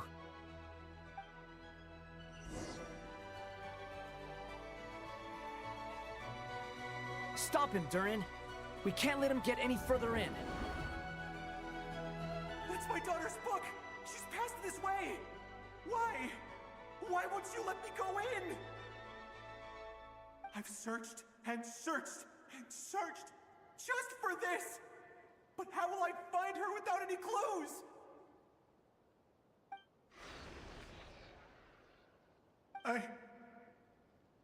I no longer have anywhere else to go.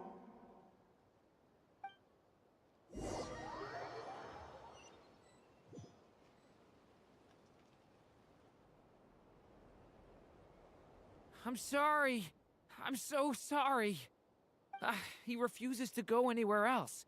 Whether he opens this door or not, all that awaits him now is death. We couldn't change his fate. Albedo? Hat guy? Let's try one more time. I don't know how we're gonna do this, but I don't want to give up either.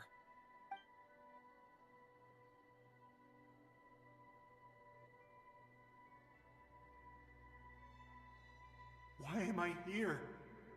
What's going on? All these scenes running through my head. Where are they from? Huh? What's going on? His reactions have changed. How many times have I... What's happening to me? Huh? Wait. Who are you? You can see us now? I feel like I always could, but that I only just realized you were there. I'm sorry, I don't know how to describe what I'm feeling. At Time Lords 910. Yet it is me and Bryce are still You were the waiting for ones Act guiding 7. me using that marked barrier, right? I haven't done anything yet, but those monsters, those deaths, they feel like memories. Like things I really did experience.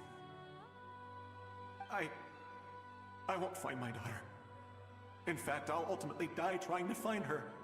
Isn't that right? Well, no, it isn't.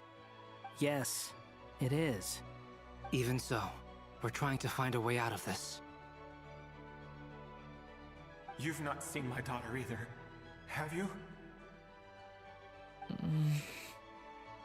It seems she really isn't here.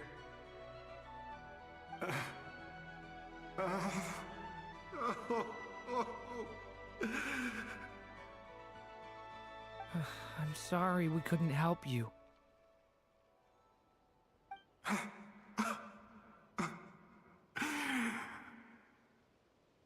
I'm just tired. Maybe this is destiny. Maybe it doesn't matter how hard I search. How long do I have left? Experience says 15 to 20 minutes. 15 to 20. Thank you for all your help. Let's rest a while. You look exhausted too. Now's not the time for you to start pitying us. It's not pity. I'm just realizing that I've only got 10 or so minutes left. You know?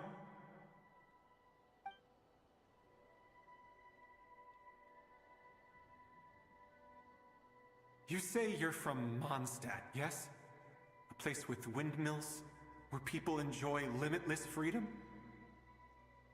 And you're from Sumeru, where they've built an academy into a giant tree? Yes. It seems you've never heard of either place. Those names are unknown to me, I'm afraid, yes. Have you heard of Hyperborea? I have, but I heard that it was destroyed in the distant past. I see.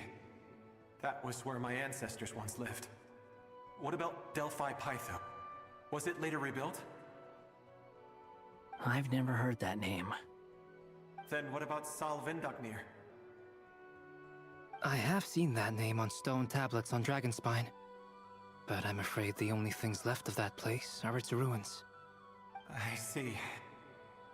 Sure enough, there was no way to turn this around, huh? I'm sorry.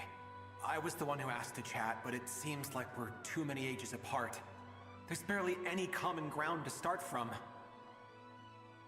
It's alright. We did hear something new, at least. I mean, this guy can at least claim that they both speak the same language, so that's at least some common ground that's better than what we have in real life. I mean, think about it. If you were to talk to someone from ages ago, like I want to say this guy is from an era that existed far beyond the Archon Wars. So, like, anywhere between 500 and 1,000 years ago. If you were to talk to someone from way back then, I doubt they would speak the same language as you. From how you speak of your lives, things must be going all right for you, I guess. They are. Mondstadt is a place of freedom and happiness. There's a lot of good people in the church and the Knights of Favonius, and even outsiders find that it's an easy place to feel at home. We have festivals a few times a year. Everyone gets together to drink, sing, and be merry. Sumeru is a lot more uptight. Not really the kind of place where you can relax. It's a nation fraught with problems wherever you look. But if all you want in life is to seek knowledge, I guess it's pretty much paradise. That's wonderful. In other words, after this all-devouring black tide passed, humanity did not merely avoid extinction, but rose to build prosperous civilizations anew. I mean, I can see you all right now. That must mean the future isn't a total mess, right? That's true. Well, time's almost up. Let's part ways, I think. Might be best if you don't waste too much time on me. The chances are slim, I know, but I'd like to spend these last few minutes looking for Spargana. If things work out, I'd love to tell her about what I've heard. May we meet again. Well, or not, most probably. In that case, may your wishes come true.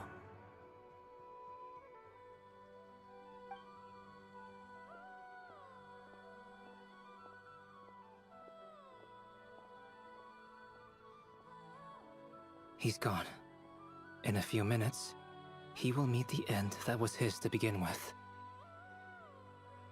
The ending of this tale did not change, but I believe that we've just made the most progress we have yet. May your wishes come true. If only it were so simple. Hat guy, could I ask you a question? You've never talked about your past. It seems complicated, and it weighs heavily on you, too. Would you be willing to tell me about it? I mean, sometimes it's better to get things out in the open. Take that guy we try to help, for instance. At least he said goodbye with a smile, right? I know about Albedo's past. Our experiences are very similar, and he created me. As for you, you're my first friend, and you've witnessed every step I've taken. But by comparison, I know nothing about you. Either way, I mean, we're still best friends. But if I knew more about you, I might understand your thoughts a bit better. I've told you about myself. I'm a student at the academia. And what did you do before that? Okay. If I remember correctly, I don't think he remembers much of his past. All that he really remembers is that he was like a normal guy in Inazuma. And then before that, he was Scaramouche. I feel like both of those memories kind of crossed paths when he was becoming the Wanderer. But I don't really know how much of either life he remembers. Prepared for the entrance exam? All right. If you really don't want to talk about it, I won't press you any further. I was a puppet built from the branches of a white tree, using technology left behind by the Conrian schools of mechanical engineering. Okay, so he does remember his past as Scaramouche. A white tree? You mean an Irminsul tree? Yes. A branch of Irminsul that was once connected to the main tree. So you had a human creator too? Yeah. But my creator abandoned me after deciding that I was a failure. After that...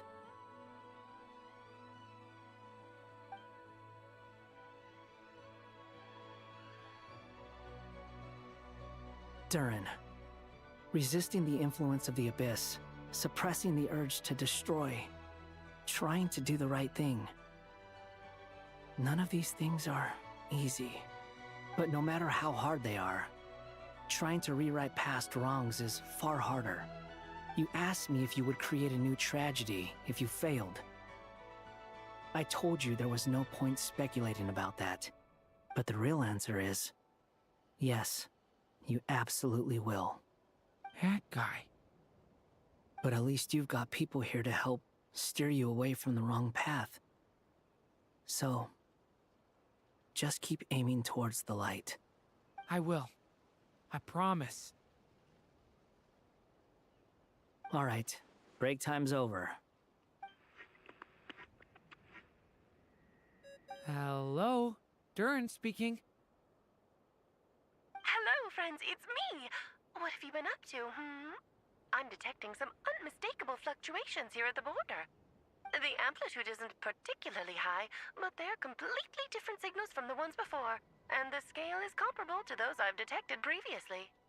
Alice, we were unable to save that person.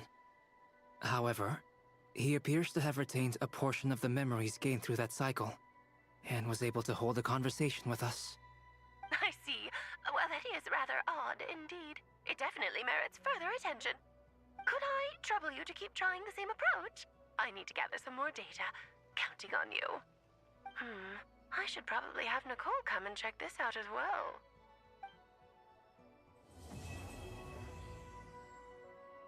Alright, and that's the end of Chapter 5. There you are. I was worried you might stop to collect treasure chests opened by the Seelie along the way. It would have taken you so much longer to get here. Another conversation I cannot hear. I am delighted to see that you understand what takes priority, and that your adventurer's instinct has not swayed your resolve. Really, I must applaud you for it. You should know. Oh, hold up, so she can't hear anything that Nicole is saying? Aw, that's a little bit sad. I mean, she can hear everything we say because we say it out loud, but Nicole talks in our heads. So, that is sad. It's like being on the outside of a conversation and just staring at the click like, man, I wish I knew what they were talking about. Paimon's head. Okay, I'll try and keep it short. My senses are telling me that this is where we shall find the entrance to the ruins. Oh, cool! Well, what are we waiting for? Let's open it up and see! Patience. This was a sanctuary of great importance to the Hyperboreans. A special process is required to open the gate. Oh! Like the place that housed the Eternal Moon's Marrow?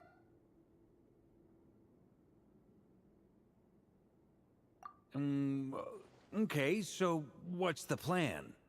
Need us to do anything? And just the short version, if you can. Ah. Alright then. I was planning to start with some background on the invention of these techniques. Are you sure you don't want to hear it? It's quite informative. Remember what you were saying about priorities? Fine. Simply put, we need 3 human representatives to successfully undergo a process of Kuvaki resonance. Think of it as a test from the 3 moon goddesses to see if the entrants are qualified, with the most recognizable qualification being Kuvaki. Pretty sure Lauma would ace that test. Oh, wait. But we need 3 people. I also have no doubt that the Moon Chanter would be qualified. But we would need 2 other people with the same constitution. Therefore, the most feasible method is not so much to follow the rules, but to figure out how the test functions and find a workaround. I've done some research, and it turns out the mechanism is rather crude. We'll simply need humans to stand before it who have sufficient Kuvaki energy within them. I'm with you so far. how do we get the Kuvaki in them? The easiest way would be transfusion. Take some Kuvaki from Nodcry's soil, put it into the bloodstream, and get it circulating in the body. So we're going to cheat on the test? Precisely.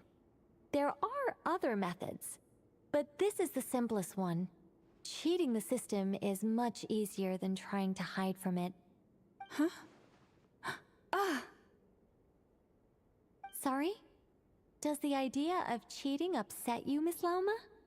No, that's not it. I suddenly had an idea. Oh, what is it?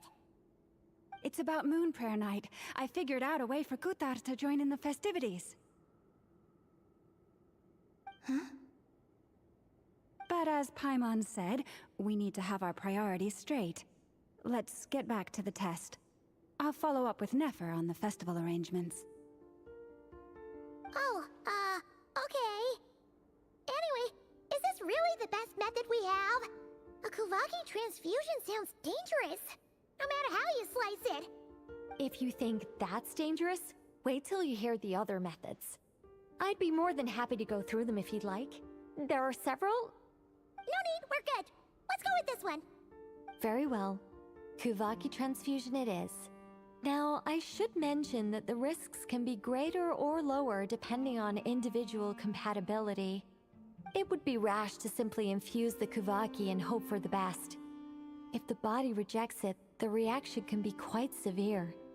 The symptoms are similar to another condition that some people living here suffer from, known as congenital Kuvaki sensitivity. So, before we execute our plan, I will perform a simple test of my own to see who is compatible and who is not. Once that is done, we will have to complete the resonance process as rapidly as possible. The participants must remain stationary while the Kuvaki circulates and bonds with them, and they mustn't eat or drink anything. I would not be able to do this part of the plan. If I was on this team, I'd be like, we're gonna have to get somebody else. I can't do this. There would be no way. There would literally be absolutely no way. My blood system is very weird that way.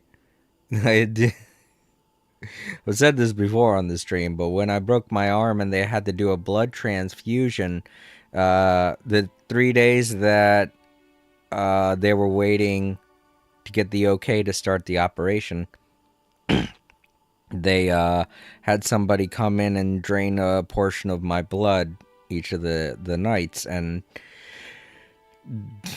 let's just say my blood wasn't being very cooperative. It did not want to leave my body. I'll just put it that way in the simplest terms. This probably wouldn't go very well with me. Not only that, but I'd probably pass out. There'd be absolutely no way that this would work. I'd be like, hey, I'd be Varka in the background. I'd be like, let's get somebody else to kind of replace me on this team, because I'm not going to be able to do this part. What? No eating or drinking? That's some hardcore fasting. They'll all be monks by the time they're through. 3 days. Oh, that's so long! And we still need to find 2 more people who are not just compatible, but also willing to volunteer. Well, I mean, it's not as long as you think it is, Paimon. Your body's very good at... I mean, I had to do that, so... That's the thing, too. During a blood transfusion, they give you supplements through your... through the IV. So, it's not really that big of a deal. You know, your body's still capable of sustaining itself. It's just you gotta make sure that you use the bathroom before the time comes when you need to do your operation. I like that she said 3 days. I was about to say, if it's like 1 day, I'm going to be like, well, that didn't... I was going to be like, well, that's not how it went for me. But yeah, like 3 days, wow. Exactly what I said beforehand. Very accurate, to be honest. Fasting? What are they talking about? Yeah, at this point I'd be like, no thank you. Someone else. Someone else do this. Really? Don't you want to think this through? Haha, count me in too. 3 days without food? I can handle that. Miss Nicole has made it clear that this is the easiest way. The way I see it, there's nothing else to discuss. It's time to step up.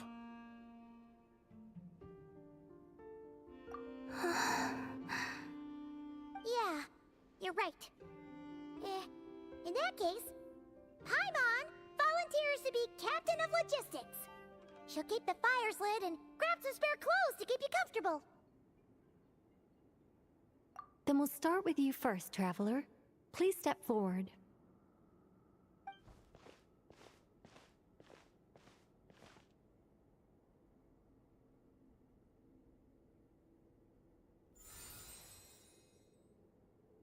How's it going?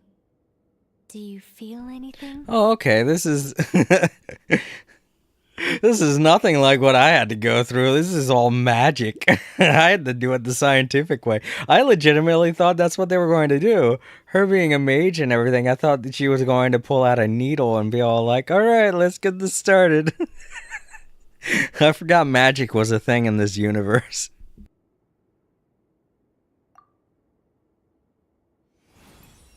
How about now?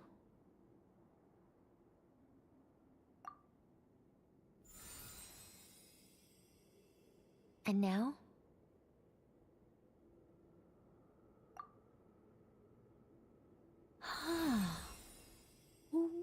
What about now?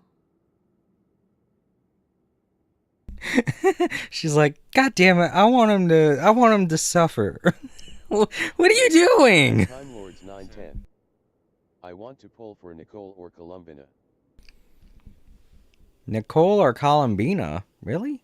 Oh, is that the two we're going to be getting? Aw, I was hoping we get Alice on the next banner.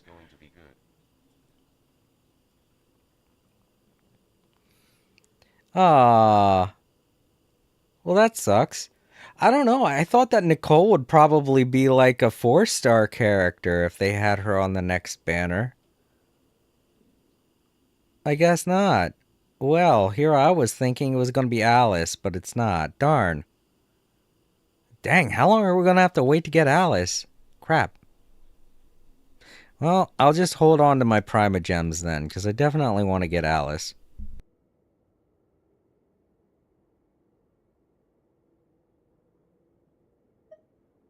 You guys, it's not a competition, you know. All right, I'm officially impressed. Even as a descender, you can withstand far more than I imagined. It's like I summoned a giant stone titan to arm wrestle you, and your arm hasn't even moved an inch. In my last attempt, I infused 5 times the amount of Kuvaki required. Yes, safe to say, compatibility won't be an issue for you. At Time Lords You're 910. eligible to join. Who knows people You're are next, Mr. comparing them Varka. with Clay. Sure, here goes nothing. All right, I'll start where we left off. 5 times the required Kuvaki dose. Whoa, whoa, whoa, hey, wait a minute. How's it going? Ooh, no, not great. I kind of want to puke. Feels like I've been drinking too much. A few bottles of wine, then a big stein of Dark Horse. Some hard liquor from Liyue mixed in. You think this is funny? I just lost to a young lady in an arm wrestling contest. I'm never gonna live that down. My apologies. I'll lower the concentration and try again. Oh. How's it going now? I'm not as dizzy as last time, but I can still feel it pulsing around. In that case, you wouldn't be an ideal choice, Mr. Varka. Let's try someone else. Okay, let's go ask some of our other friends. friends then.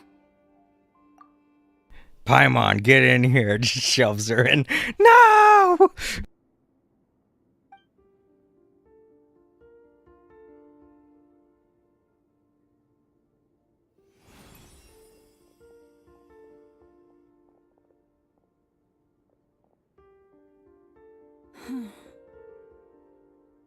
No surprises here, Miss Moonchanter.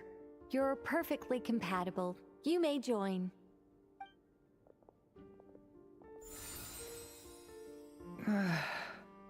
I'm getting a slight headache. Shame. You were so close. Whoa! Time itching all over! Allergic reaction. We can't have that. Huh? Well, are you gonna start a what? I mean, I wouldn't be surprised if Ino was compatible. She's a lot smaller, and her I want to say blood alcohol level would be a lot higher. But I mean, there wouldn't be as much blood moving around, so she could probably pass. The Hexenzirkel is an organization that cares for and protects children. We will not have them do dangerous things. Not even tests. Aw. Yeah, what? Oh, I mean, like, I get it that we put these characters through so many dangerous situations, but no, a blood test, that's too out of the ordinary.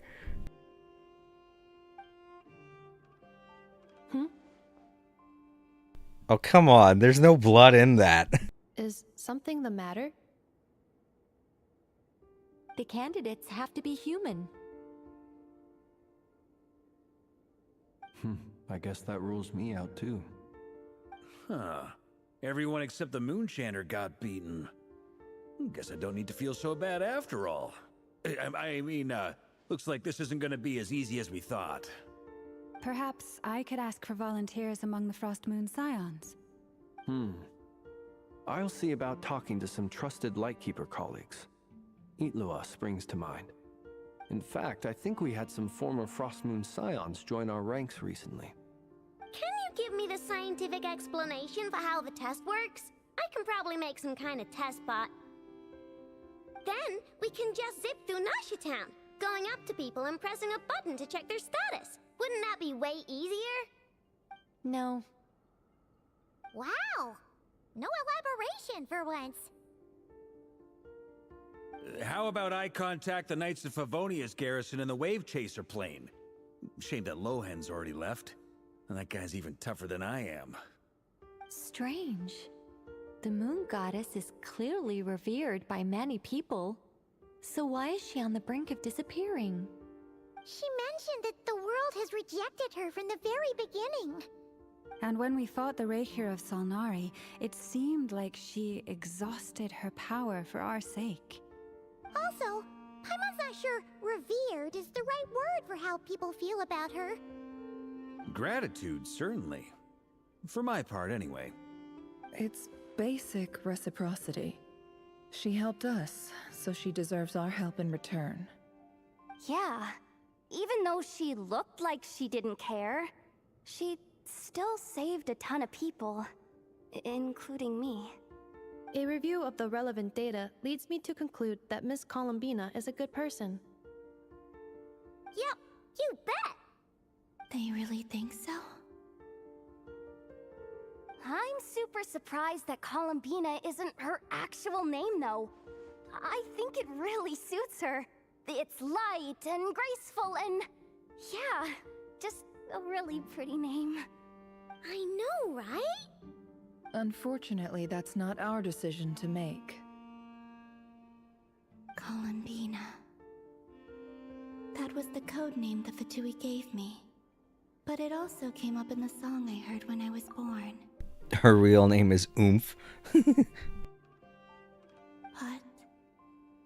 is that really all there is to it? What do I truly think of my own name?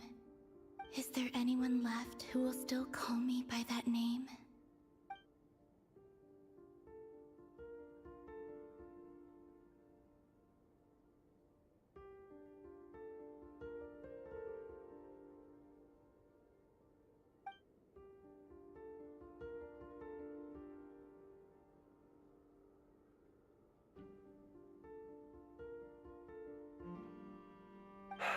Moon Prayer Night is getting closer by the day.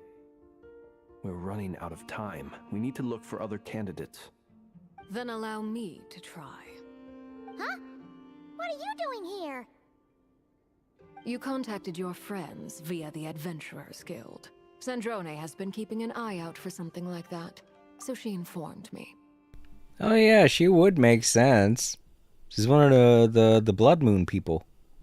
So she could have moon juice flowing through her, I bet.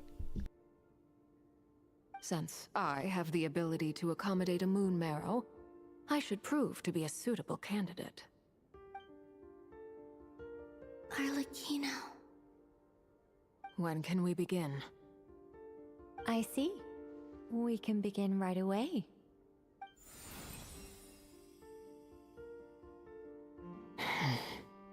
How was it? Did you feel any discomfort? Not at all. Then it seems we shan't need to look for additional candidates after all. Great!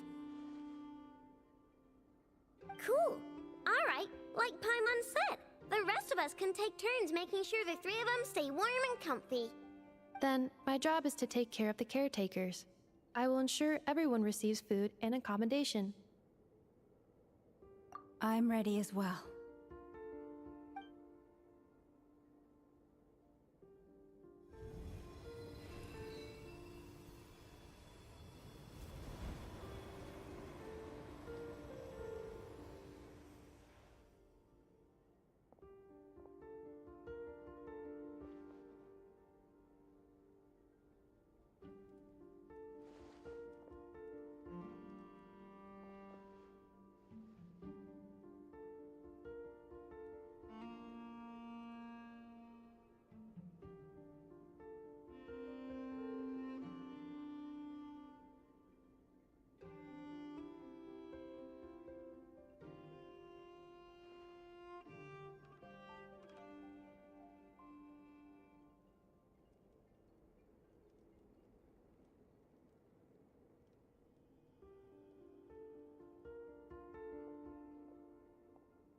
The work is done. The sacred scroll shut. The stars grow dim, the people silent. The white sun sets, the silver moon rises. O path to the temple, appear now before us.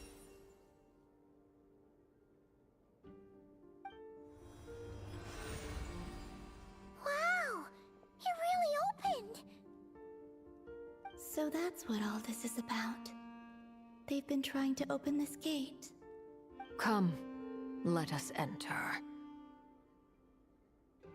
It might be best to eat something first. Take care to chew properly and swallow slowly. It will give your body time to readjust to the digestion process. They will head in soon. They will need to enter this gate.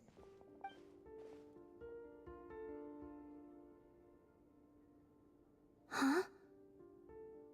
I cannot pass through. Is it because I have no physical body? It has been 3 days. My strength has all but completely faded. Can I really hold on until Moon Prayer Night?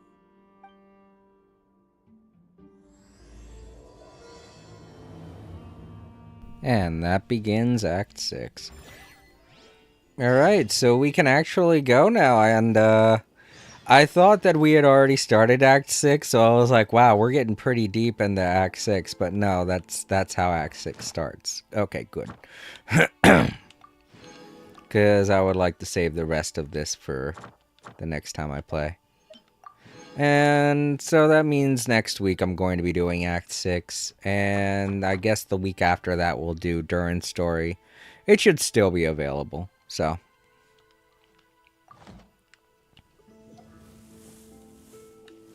But yeah, once again, Bryce, if you're watching in the archives, thank you again for the heads up.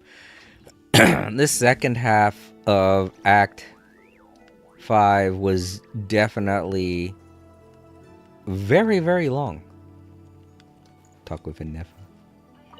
I have confirmed that you are all in good health. With that, my work is now complete. Congratulations are in order. It's good to know you're all well. Puts me at ease. I kept seeing this and I was like, I want to collect that. I'm glad they gave us this moment to go and collect it. Alright, so when we come back here next time, I will take care of that. But yeah, we've got a Traveler's Tale to check out. Let's do that.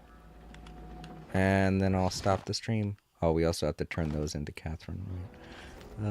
Oh, she's down there. Oh, on the other side of this pillar. Oh wait, no, that's the... Whoops. It's the main mission. Here it is, right here. So Elon's got a couple more things to do. She told us that she was going to meet us here in Nodcry. I just didn't think it would be through Traveler's Tales. I thought it would be like a main story thing. Many insects No have a problems with that, compulsion though. to follow the light, and humans are the same.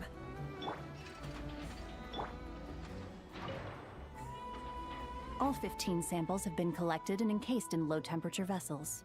2 layers, 1 metal, 1 ceramic, ready to be shipped tonight. Take them to the Flower Feather Clan via express ship. From there, get them on priority shipping using the courier's Blue Bolt service. Once they reach the northern edge of the Children of Echoes, transfer them to another boat that'll go east and arrive at Elong Wharf through a special customs checkpoint. Speed is of the essence. Got it. A combination of Plan B3 and Plan C2, then. Uh-huh. It's the Traveler. How did you do that? It's like you just appeared right there without even making the slightest noise. I'm like an iPad kid. I just pop up behind you and ask if you got any games on your phone. Don't be nervous. Just treat him like he's your boss. Interesting timing. Traveler, meet Cyro. She's with us. I'll leave you to it then. Miss Yelan, I'll ensure everything is arranged to your specifications.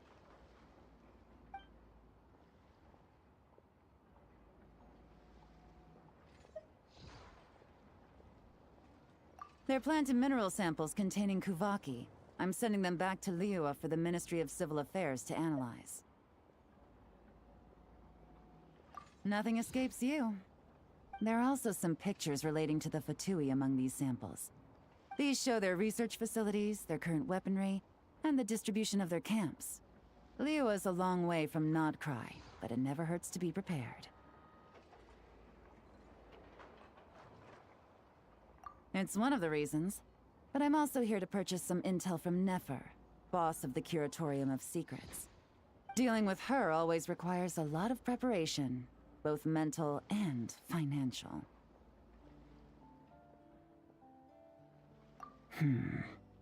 Have you ever heard of the Northern Intelligence Network? It's essentially a forum for intel exchange, a loosely structured organization with no real rules or regulations. But you can find well-connected people from all walks of life there who are willing to trade information, as long as you can pay their price. Wink, wink. Nefer currently represents this Northern Intelligence Network, and the Curatorium she operates is its primary point of sale. If intel was all they sold, that would be one thing. But it's said the network has spies planted in every region, and that they're always on the lookout for even more informants. In no small part thanks to the efforts of my colleagues, the network's tendrils have been unable to take hold in Liua. It doesn't matter if they send official representatives or smuggle in spies. They are met with a polite but firm rejection every time. I imagine that we must be one of the very few unknowns remaining on their map of the world.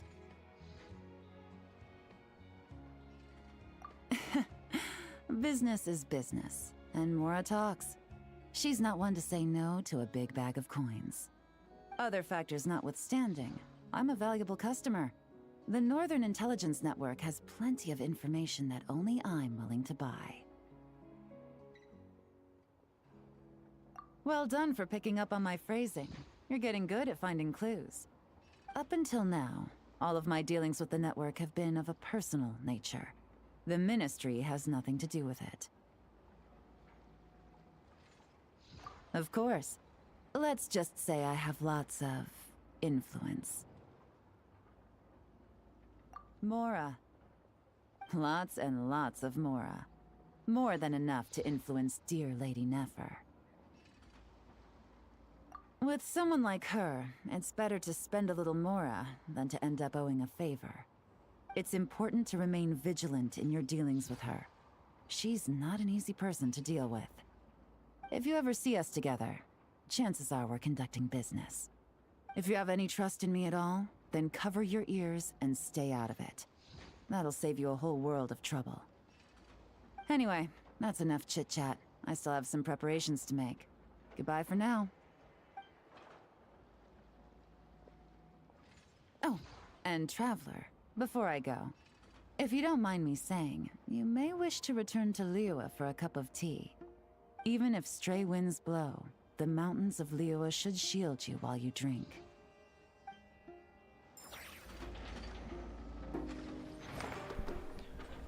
The best spies are the ones that operate in plain sight. Alright, so that does it for that. I feel like I should have done that Traveler's Tale before I did the one where her and Nefer were talking at the bar. Because it feels like that probably would have been a better order to have done them in. I'm not entirely sure what constitutes the arrival of a Traveler's Tale. But if they're supposed to have a certain order to them, then that order was kind of messed up. They should have had me be able to do that one first, and then the other one where the two of them are talking in the bar. Because it feels like... it feels like the way she stated that was just like making me feel a little guilty about eavesdropping on them. During the last Traveler's Tales that we did. Well, speaking of which, are there any others that popped up after that one? No, I don't see anything. But then again, there was nothing last time after I stopped the stream after finishing a Traveler's Tale, so they probably pop up every once in a while. It could be a daily thing. I just don't know because I don't play every day.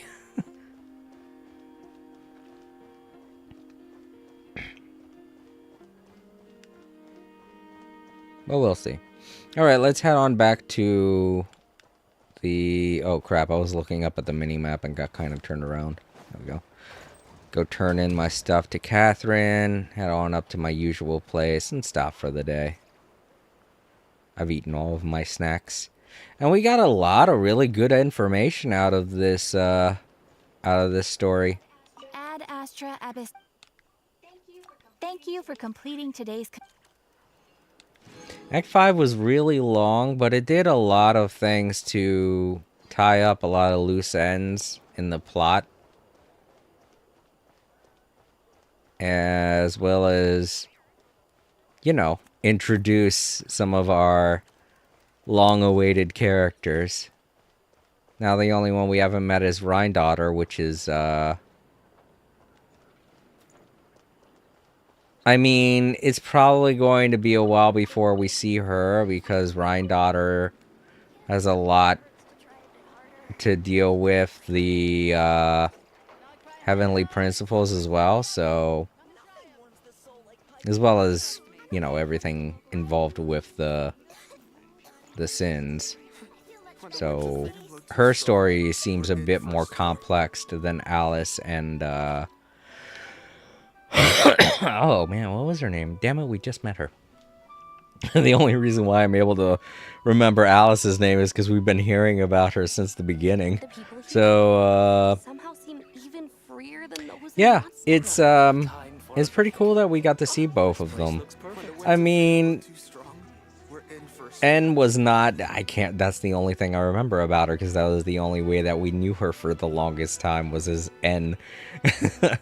and was not one of the more anticipated characters, so I'd be very surprised to see her pop up as a 5-star, if you ask me.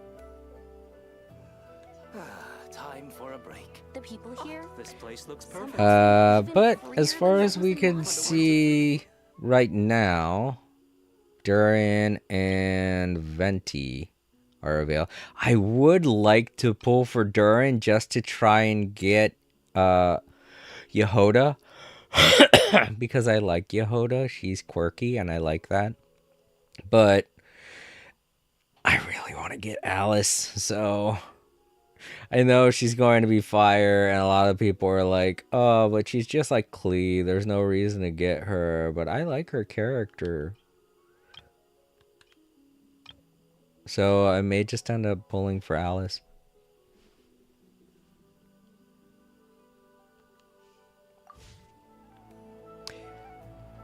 I don't know. I'll see what happens in the next banner.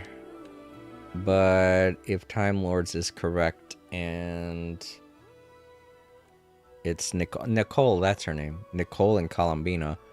Which, I don't know. That feels like it'd be a huge shock to me anyway. Because they just showed off Alice.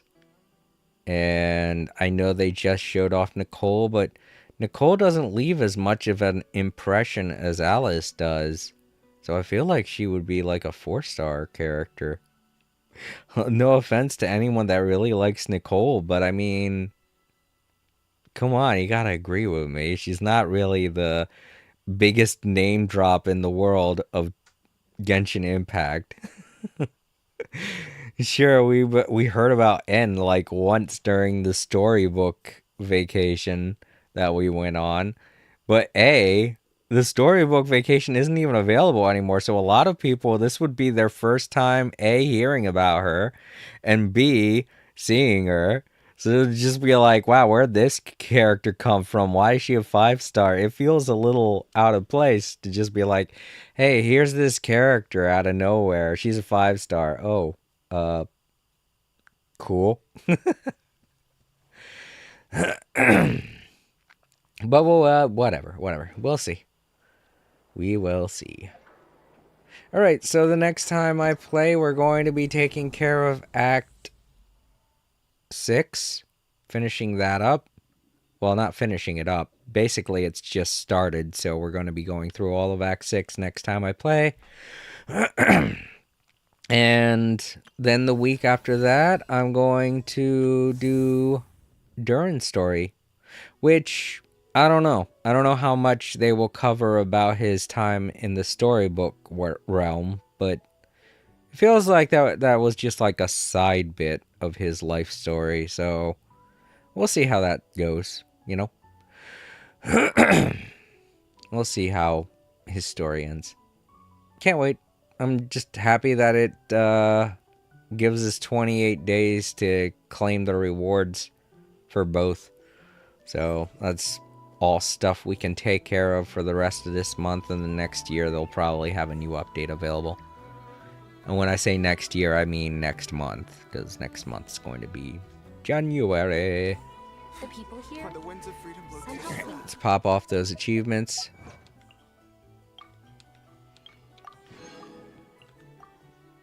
That was the only one.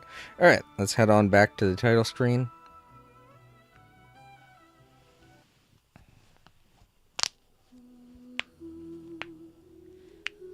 Just popping some joints.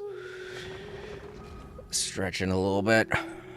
Alright, so that does it for another day of All Creator Live. I would like to thank Moonlit Ghost for stopping by and saying hello. It was very kind of you. I very much appreciate it.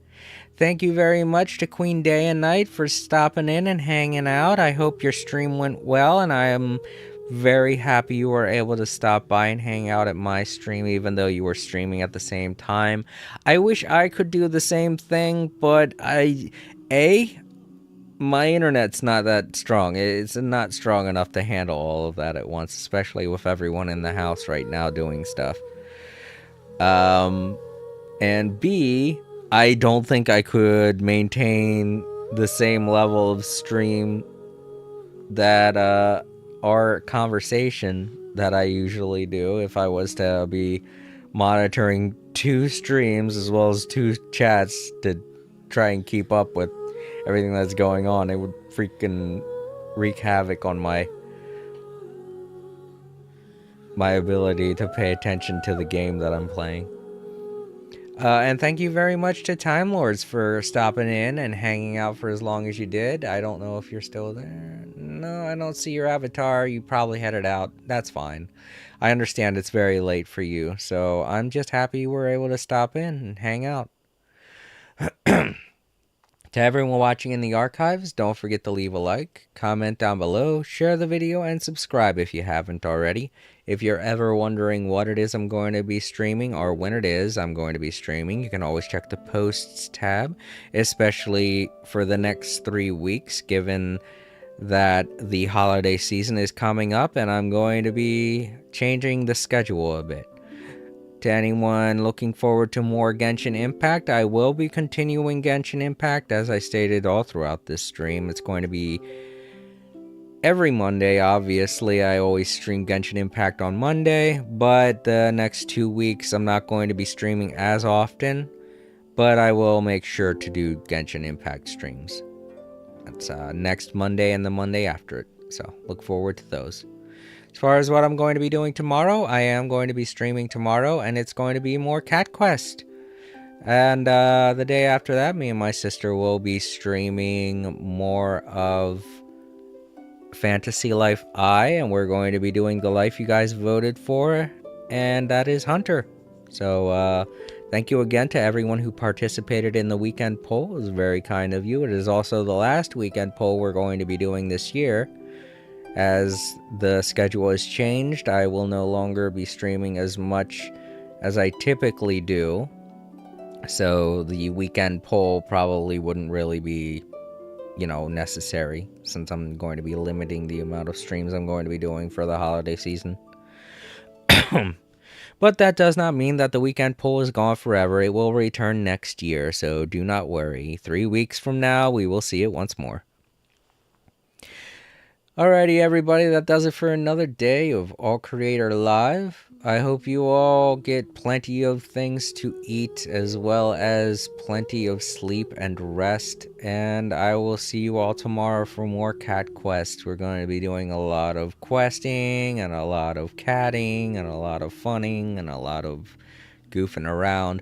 So make sure you stop by and hang out. Have some fun with me. With the hilarious game about adorable kitty cats. Alright, everyone. Sleep easy, stay safe, and as always, good night.